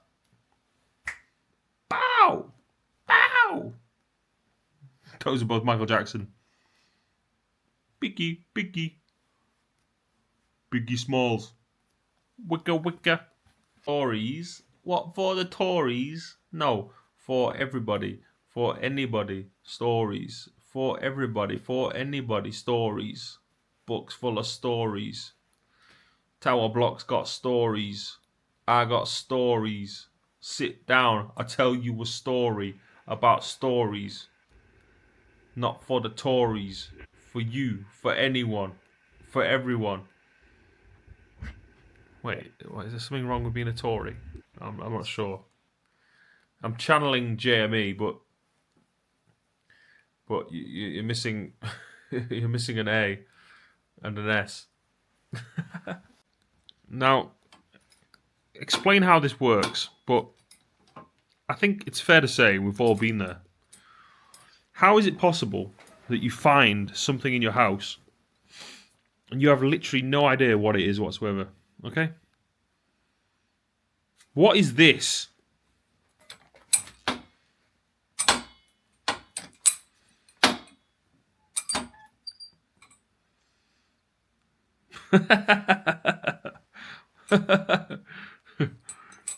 Okay, I'll take a guess. Some incredibly rudimentary gym equipment, probably to help you do press-ups. But truly, I have no idea. Anyway. Video. I wanna make video. Let's go make a video. Video, baby heart. Doobie, I don't know where to start. Hey, video. I wanna make a video. Let's make a video. Video, baby heart. Poopy paw. Don't you know I can do this dance all night? Ooh, what you doing? Don't know who you think that you're confusing. I'll be like, ooh, it's amusing. You think I'm gonna fall for an illusion?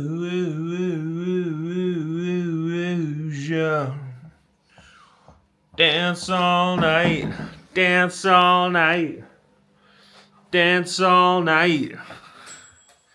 Ping! Oh, the microwave. I have made some food. You want to see what I made? I have made... Ow! It's super hot. It's rice with chicken in a white sauce. Very nice. Very nice.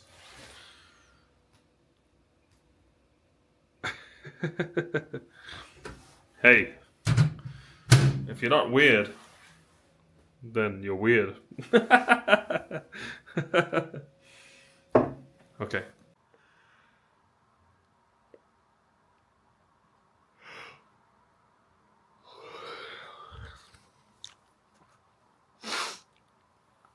I've just got up.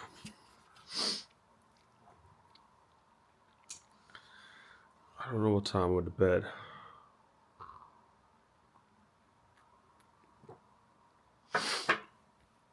But it's now 2:14 p.m. So I'm gonna have this coffee.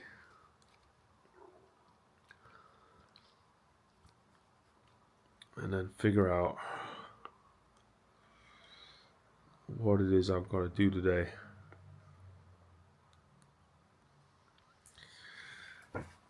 I think the first thing I should do is check my emails. I've not got anything from the estate agent. I thought maybe they would try and send me a follow-up email from yesterday. So I don't know if I've got to email them. I did say I was indecisive about what to do.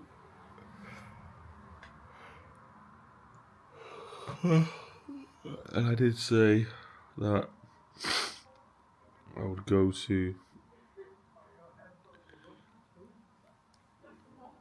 another estate agent today,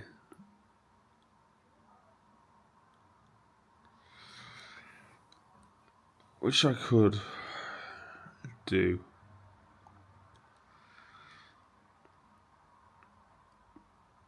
That would mean taking a walk into town.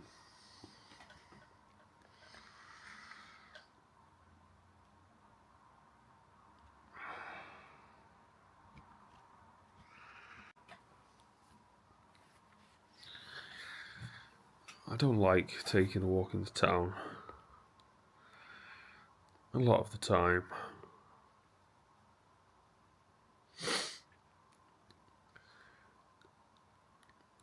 I don't like putting myself anywhere where there's potential danger.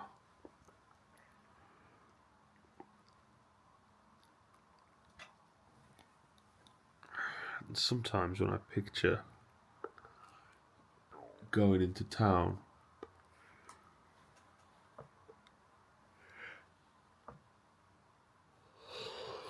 I picture potential danger.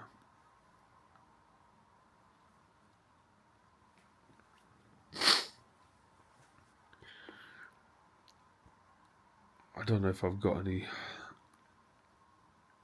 money left.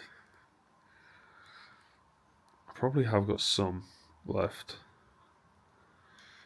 in my jacket pocket.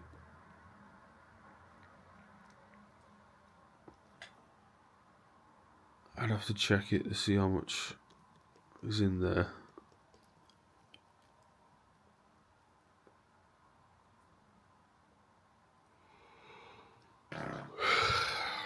That might encourage me to get out and get moving. If I can go get an energy drink. But I'm drinking some coffee now in the meantime. I don't really want to spend all day in here on my computer.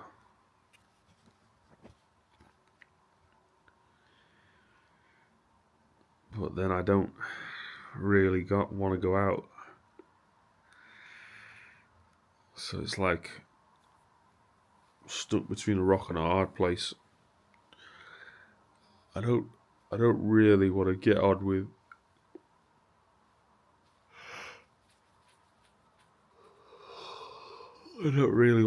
with all the work related stuff that I have to do.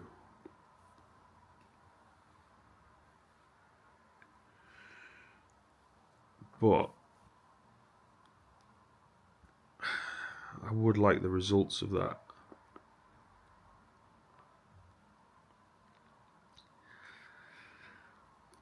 I guess I've got to come to a resolution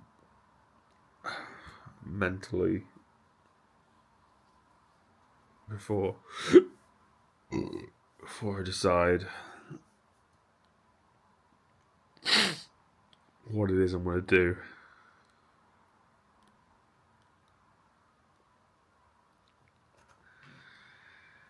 I think I know what I'm going to do, and that's just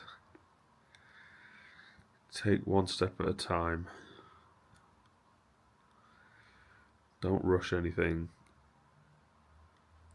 Think carefully. Vocalize my thoughts and feelings to the camera until I reach a clear and decisive resolve, at which point a decision is inevitable. That seems to be now the way that I make decisions, it's not just a process that goes on for me personally within my thoughts. And now talk about it much, much more. And if I find myself indecisive, and I'll say that I'm indecisive, and I explain why I think I'm indecisive, try to figure it out, try to understand it, instead of trying to work against that feeling. Now I'm trying to work with it.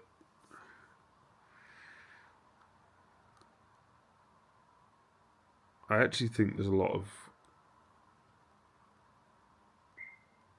good to be found from indecision if you can spend that time figuring out why, instead of trying to just make yourself do something.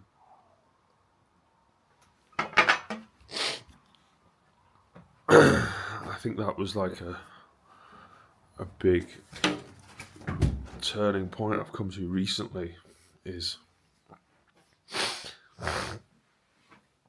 to start to realise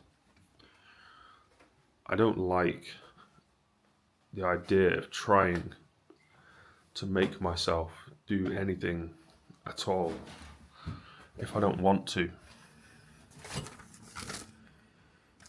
So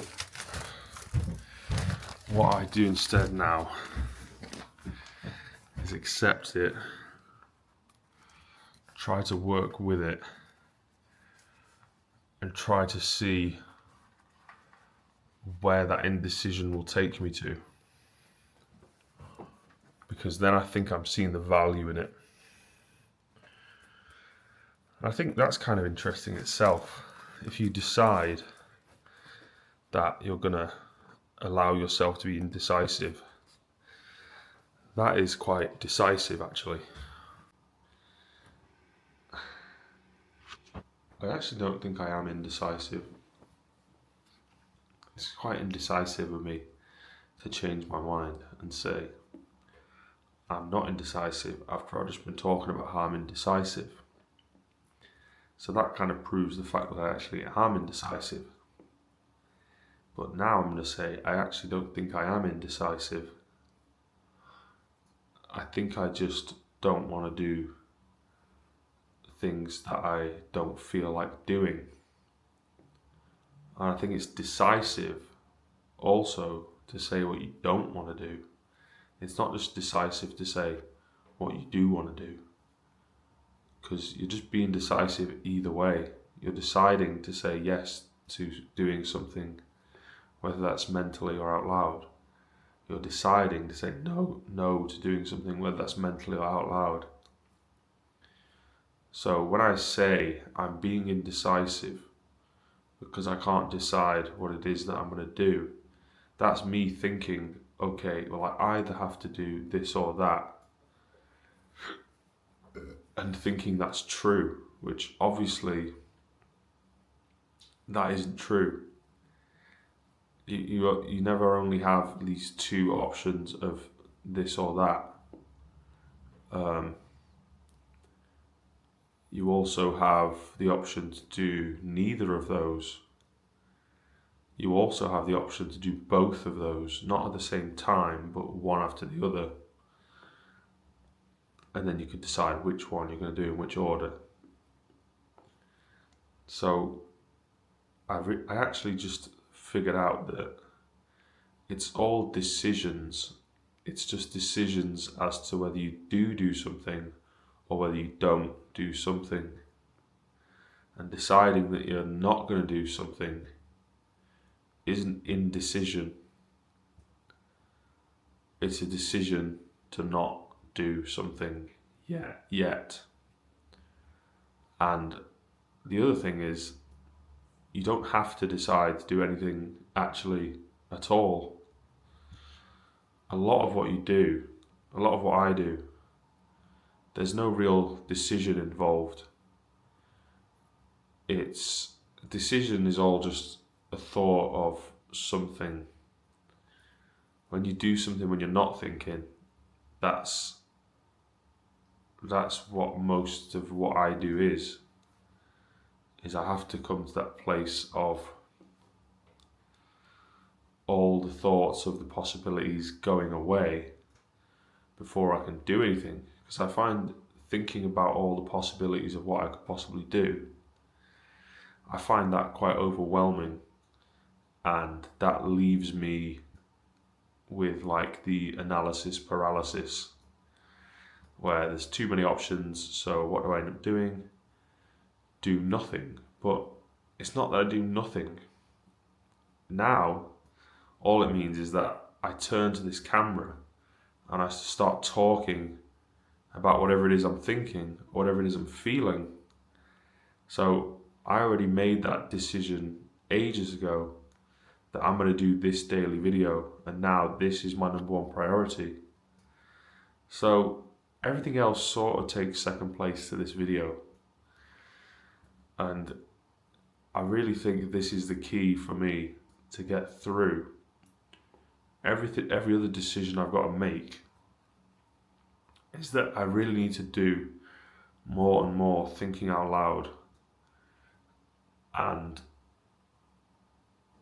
to reach a place of acceptance within myself, to get the psychology to actually explain what's happening inside of me, so that I can make sense out of it, and so that I don't feel bad about myself for not doing the things that I think that I probably should be doing. But when it turns out, when it comes to it, I just really don't want to actually do it. And I think it's quite often there's things that where I say I'm going to do that, or and I make a plan to do something, but then when it comes to it, I don't feel like doing that. So what do I do in those situations?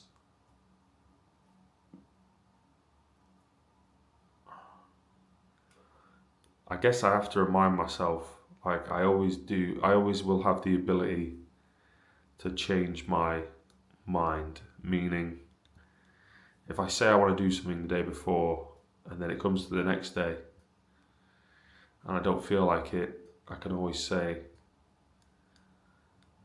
yeah, sorry, I've changed my mind, and I don't want to do that. And I guess that has to be an acceptable thing to think, to feel, and ultimately to say to someone else, possibly in a situation where you might have made plans with them, but you've changed your mind, or you don't feel like it. Because I do think it's an unreasonable request to think that someone should dishonor how they feel. But at the same time, is it ever necessary to quote unquote dishonor how you feel for the sake of someone else, having already made some sort of plan with them? Let's say I make a plan with someone and I'm supposed to meet them tomorrow morning for breakfast, and I wake up tomorrow morning and I think, oh man, I need some more sleep, I can't do this. So I send them a text saying, hey, I'm pretty tired, I want to get some more sleep, I don't feel like meeting for breakfast, so sorry, I'll give you a call when I get up. Something like that. And then I go back to sleep. would it be right or fair for that person to say, well, we had plans and you're gonna cancel our plans? I think it is fair for them to say that. I think it's fair for the person who cancelled the plans. I think it's fair for the person who's disappointed. And maybe if that pattern of behaviour did continue, the friend who was disappointed might sort of stop trying to make plans with that person if they always just cancelled their plans. I could see how that would make sense to think, damn, this person always says they're going to do something with me. And then right at the last moment, when I'm ready to go and I'm excited, they always tell me they're not coming.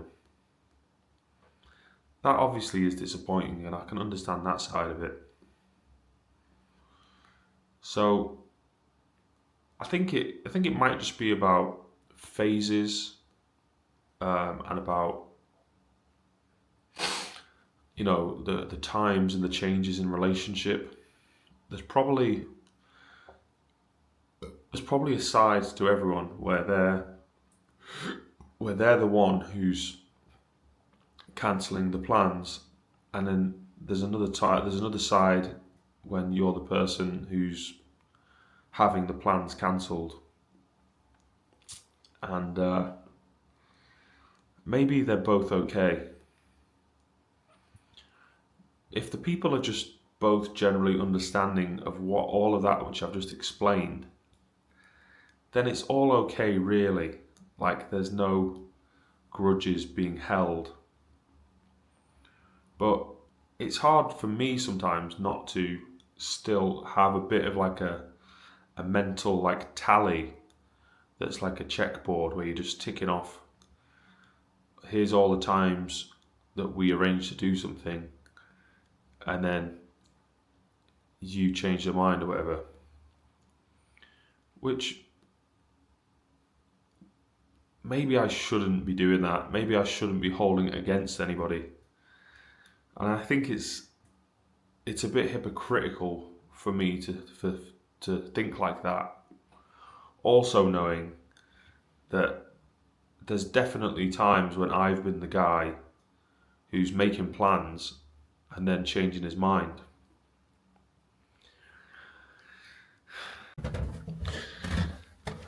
Another thing that I've noticed is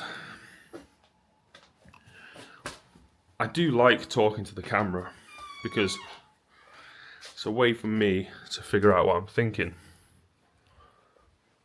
But I think it does sometimes reach a point where I'm thinking,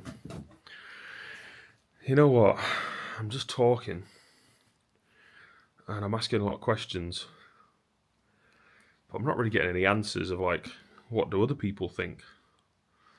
Sometimes it's quite useful to get a bit of feedback to try and help you think even more clearly. I guess right now, today, I'd be asking, what do you think I should do? It's 2:39 p.m.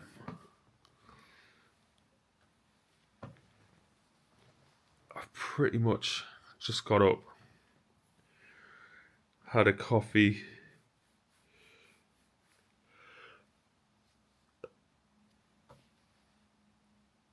I'm supposed to be moving house. So, one of the things that I should really be doing is making an effort again to try and get some of my stuff out.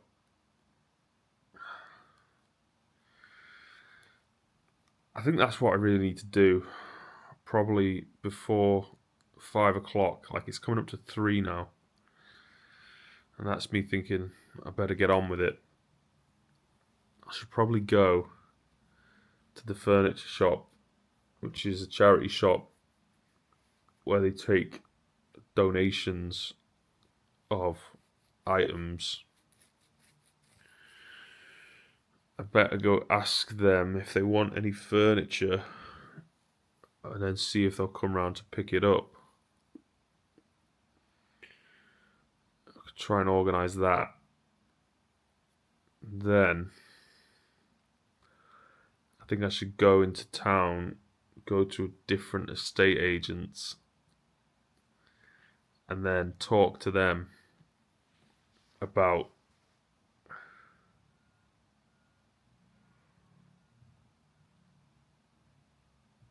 the fact that I want to sell my house.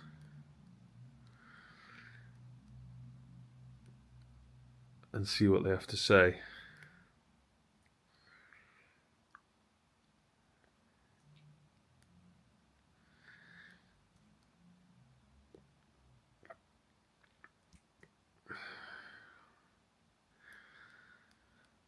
Yeah, okay. I think that's what I'm going to do.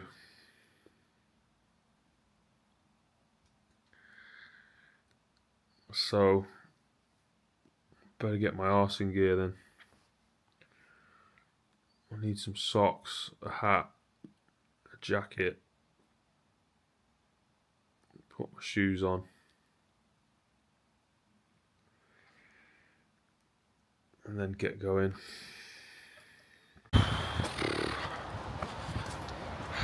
Made it out the door, it's a good start. It's cold, it's raining, and that's great. You know what you do if you can't tell the truth? You lie and convince yourself that it's true. That's right, I like the cold, I like the rain. It's great. So anyway, I'm heading now to this furniture shop. I think it's called Brothers of Charity. And I bought some furniture from there before, which they delivered in their van. And I'm fairly sure that if you've got furniture to deliver, that they'll pick it up for free. So I'll go talk to them and see what they have to say. I've got quite a lot of stuff that needs to go, really. If I think about it, I've got a bedside table, a chest of drawers, a table, an armchair, a double bed, a desk, a chair, a single bed, a fridge, a sofa, a chair, a table, and then I think that might be it for now, but there's more than that. But that would be just to try and empty out all the upstairs rooms. But I'm still occupying the downstairs room, so I'm not going to get rid of everything in there straight away. Oh yeah, then on top of that I've got 2 mattresses that they might want. So yeah, quite a lot of stuff. I'm hoping that they can take it. I'm not sure what I'm going to do if they can't, or if they won't, but there's only one way to find out, so I'm going to go do that. Alright, so I went to the estate agent and had a chat with them. They seemed pretty nice, and organised a valuation for next week, and also organised someone to come and collect the furniture next week. So that's good progress. Then after that I ended up going While I was at the estate agent, got a call from a friend of mine. So I went and met up with him, and then we had a couple of drinks. We've just been chatting for the last couple of hours. And now, basically just heading back home, and then I'm going to figure out what I'm going to do when I get there. Alright, just made it home. Had the shades on before. I really like wearing the shades at the moment.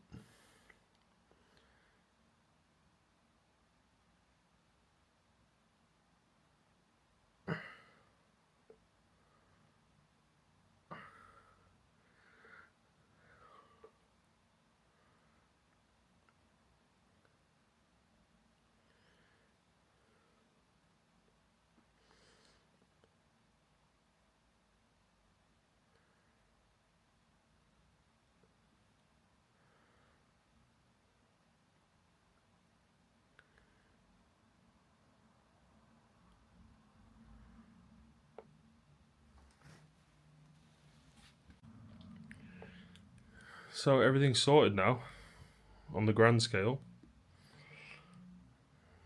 Now, I just have to figure out what I'm doing for the rest of today. It's Friday.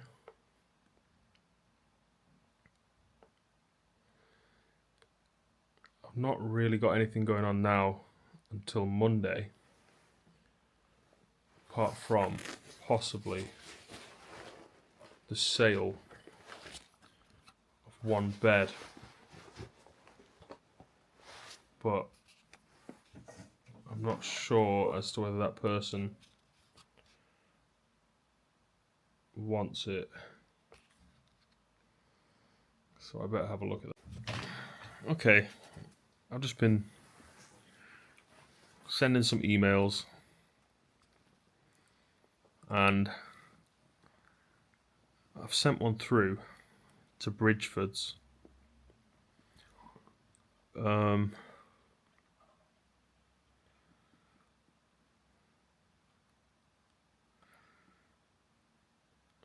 tell them that I'd like to go for one of the options that they presented.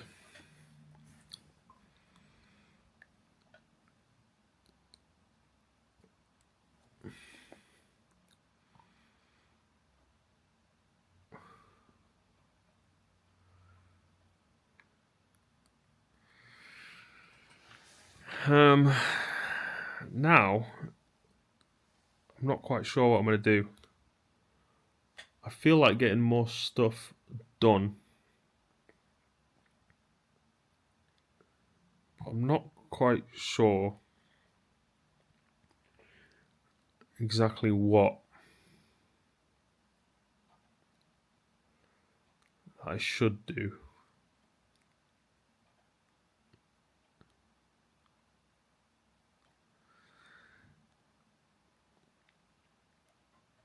I think I should really go back out. I might ring up my friend again and see what he says, because he said he was just feeding his dog. So I don't know if he's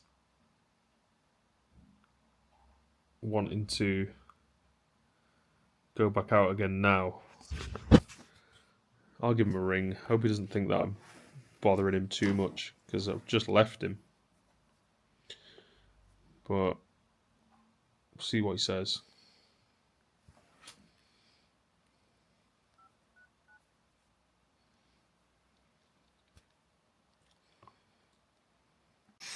So I spoke to my friend again on the phone, and he's going to come round here.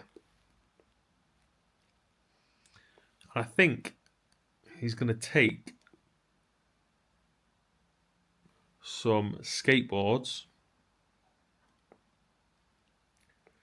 and I'm not sure whether he's going to take anything else, but that's where we're going to start off when he comes in the door.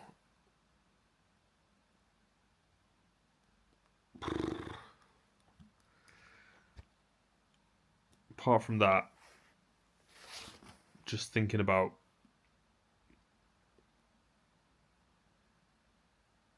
what it's going to be like when I move. It's going to be so very different, but in many ways, literally exactly the same.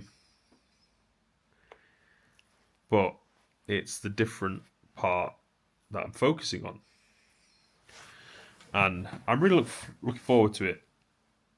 I've just been searching up some information about Oxford and Cambridge. And just as I suspected, they both are said to have incredibly low rates of crime, which is obviously a very good thing. I really would like to go to the safest possible place that I can.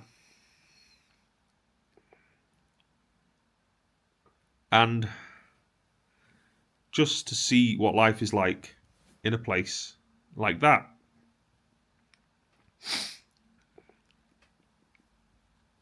And I really do think it will be such a big improvement on my current circumstances and the living situation that I currently have. And going to a place that is more than likely far more pleasant and just generally nicer to be in compared to where I currently am would be exactly the kind of change that I'm looking for. So I'm really now just hoping and praying that it is all going to pay off and that it is all going to work out just the way I would like it to.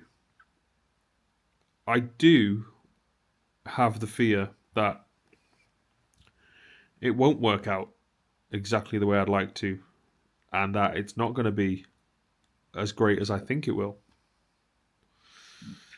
And I'm willing to accept that is a possibility, of course. But that doesn't mean that I actually really genuinely think that's true. Because I actually don't. And I guess whether you are guaranteed a future or not, it's still one of the pleasures in life and the motivations to keep going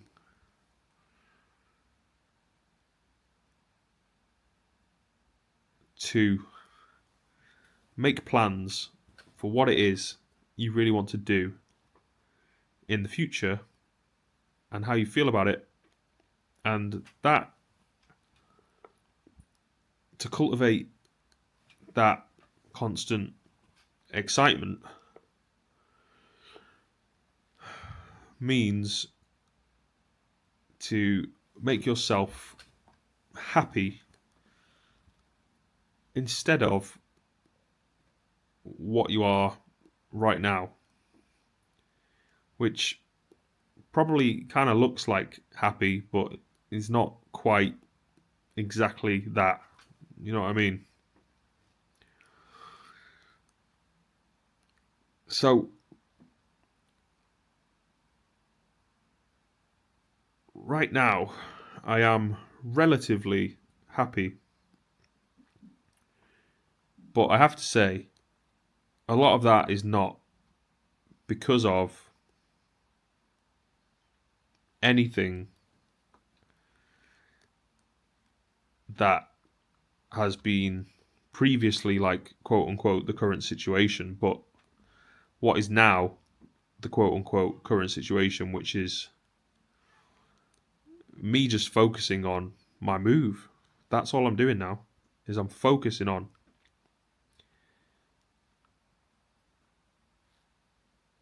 this idea that it's just me now. I'm going, and I'm not coming back anytime soon. Definitely not.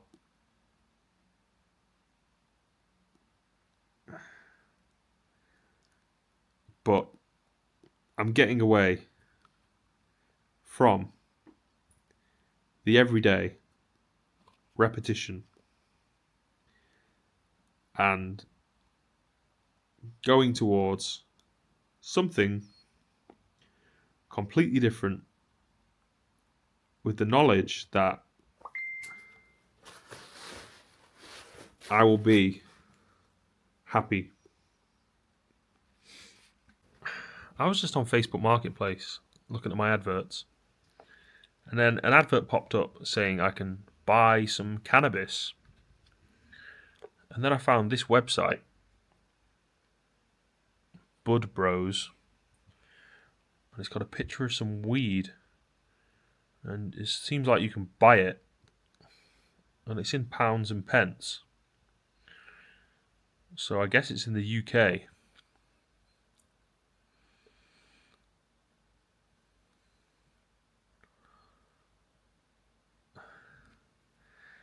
I have no idea whether that's for medicinal purposes and you have to have a prescription, or whether anyone can just do that.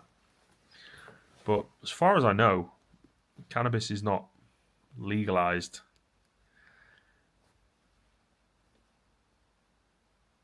Unless I missed the news about that.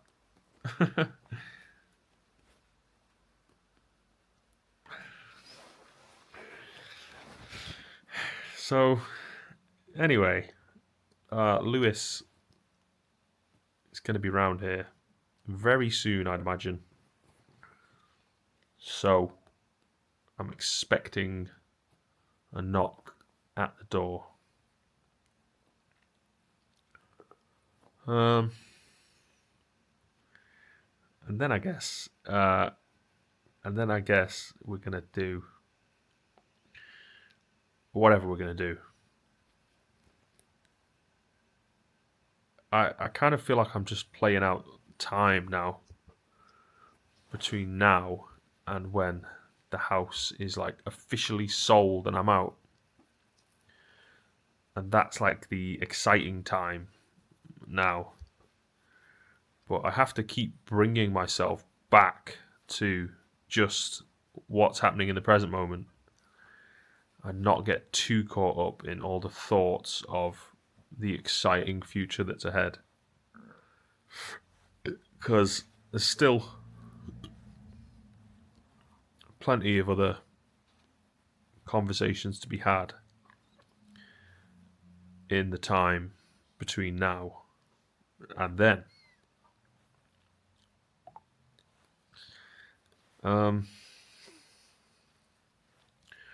So I have to keep reminding myself about that. And also, I don't want to make this daily video too much about just the fact that I'm moving, but that is a lot of what I'm thinking about.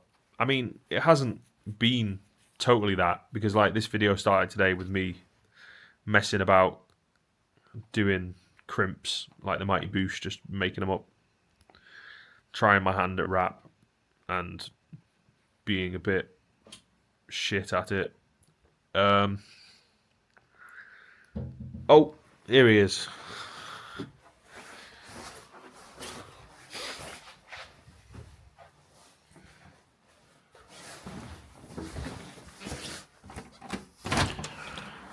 Hello, Squire.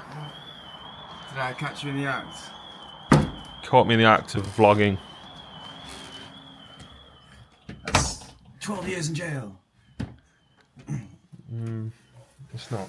It's not illegal to just do a vlog.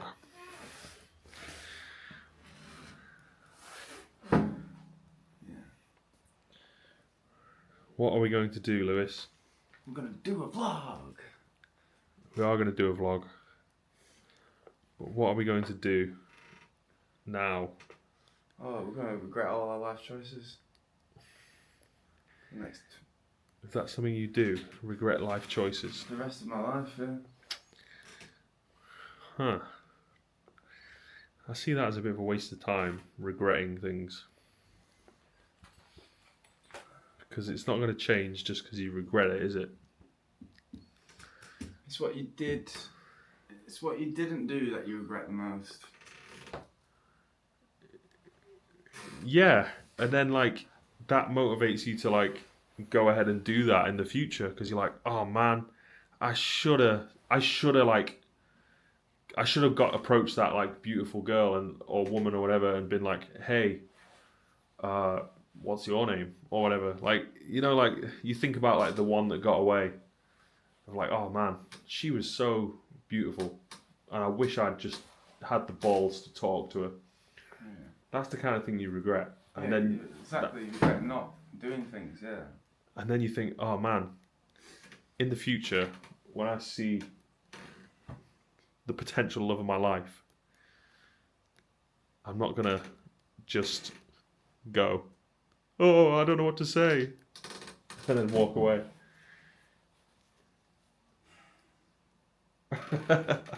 Is this too much? It is way too much. I'm having a fucking mad. Why? Nightmare. Please don't wake me up. This life is so cruel.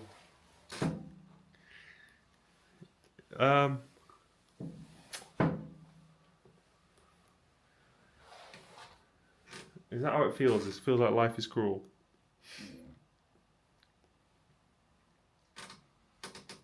Yeah, I'm literally fucking suffering. Okay. Why don't you suffer on the sofa? Alright. We're going to cut there. We're going to chat for a bit and then I'll keep you updated. Alright. Lewis is gone now. He took some of my stuff, which is good. He took 2 skateboards and a few books. And while he was here, I managed to completely clear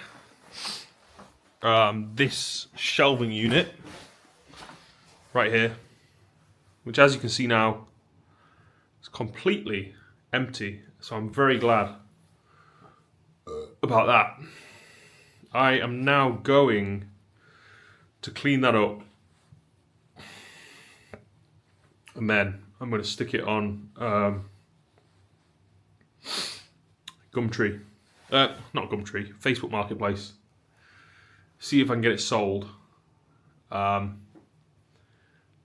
the aim will have to be that I'm trying to get it sold before the people come round to collect the furniture. As with everything else that I have in the house, I'm trying to get it all gone as quickly as possible, which is actually unnecessary when you consider the fact that it will take at least 5 to 6 weeks to actually complete the sale on the house. So there's no real rush, but because I've started this project, and the feeling has come alive in me to want so much to have something to do. And now I just want to do constantly for all the waking hours of the day. If I'm awake, I'm like, right, what can I do? I need to do something. Right, is there anything I can do? I'm just thinking that constantly. Looking around the house and going, what can I do about this? What can I do about this? What can I do about this?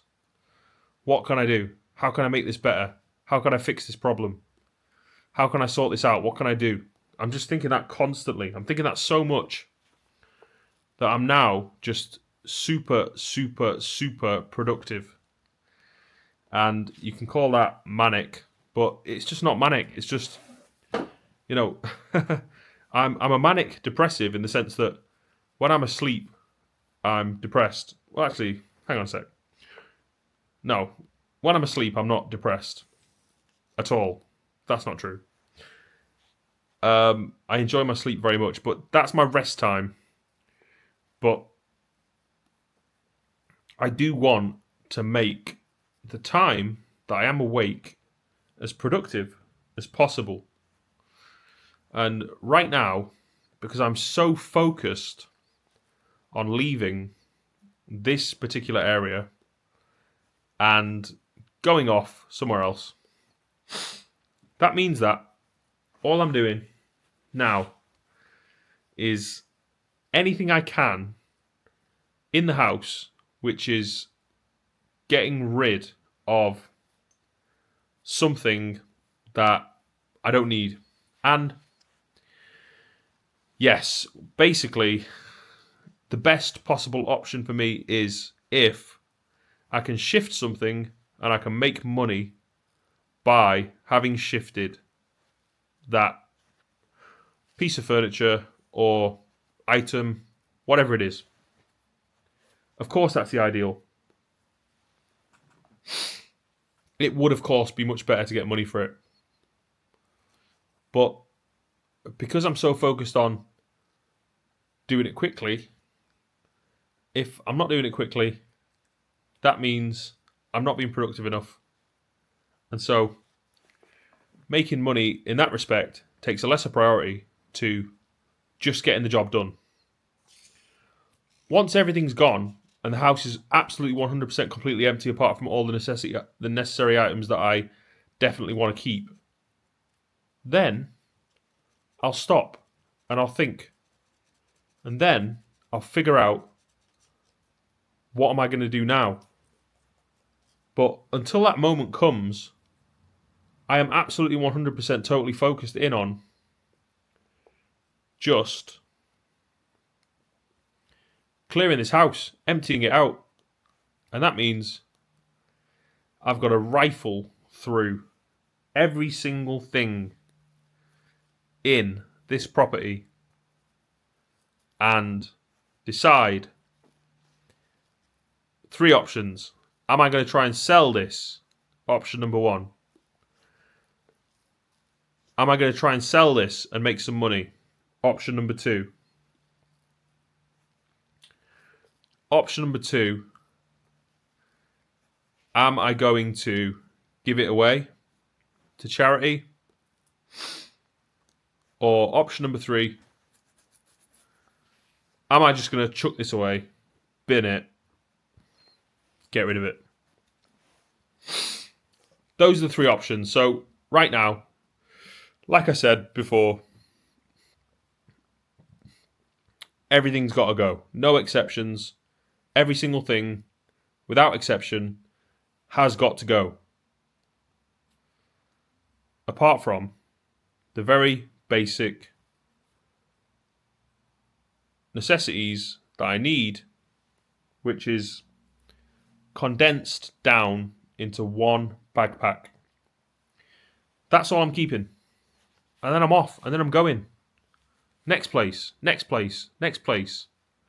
Spend a day there, spend 2 days there, spend a week there, spend 3 days there, spend 5 days there, spend a week there, Spend one day there. Spend one day there. Spend one day there. Next place. Next place. Next place. Next place. Keep going. Keep going. Keep going. Keep going. Keep going. That's what I'm doing, right? Then, focus. How can I make money? What can I do to make some money? Anything, whatever it takes, I'll do it. Make a bit of cash, quick cash, faster the better.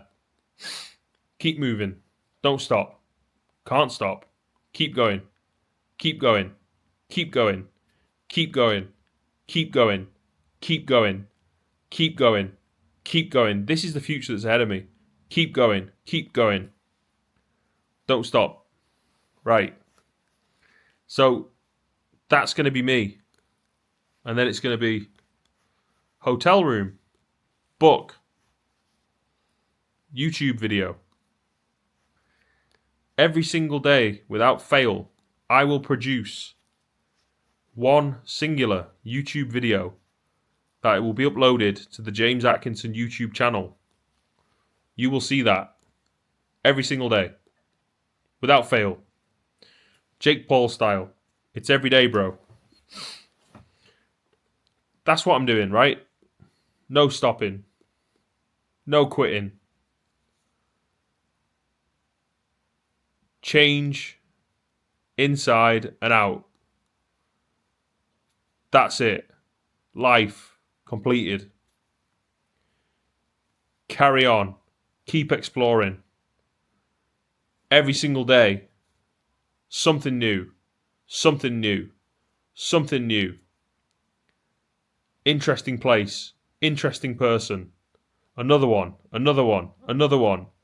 Keep moving. One day here. Keep moving. 2 days there.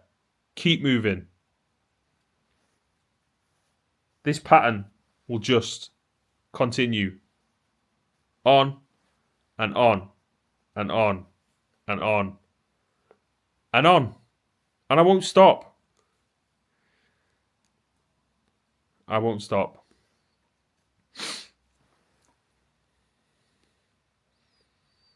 And the reason is,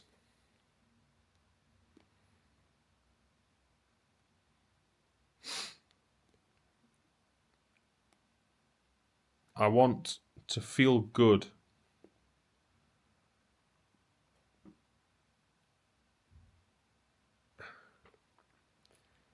And that means to get away from everything that is not good. That's what that means. You want to feel good. You want to be good. You want everything to be okay. You want your life to be perfect. Right. Get away from everything that stops your life from being exactly what you want it to be. Perfect.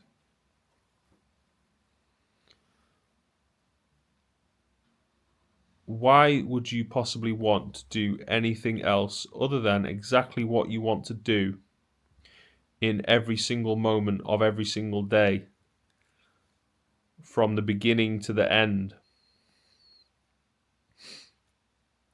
To me, there is no option available. This is the only option.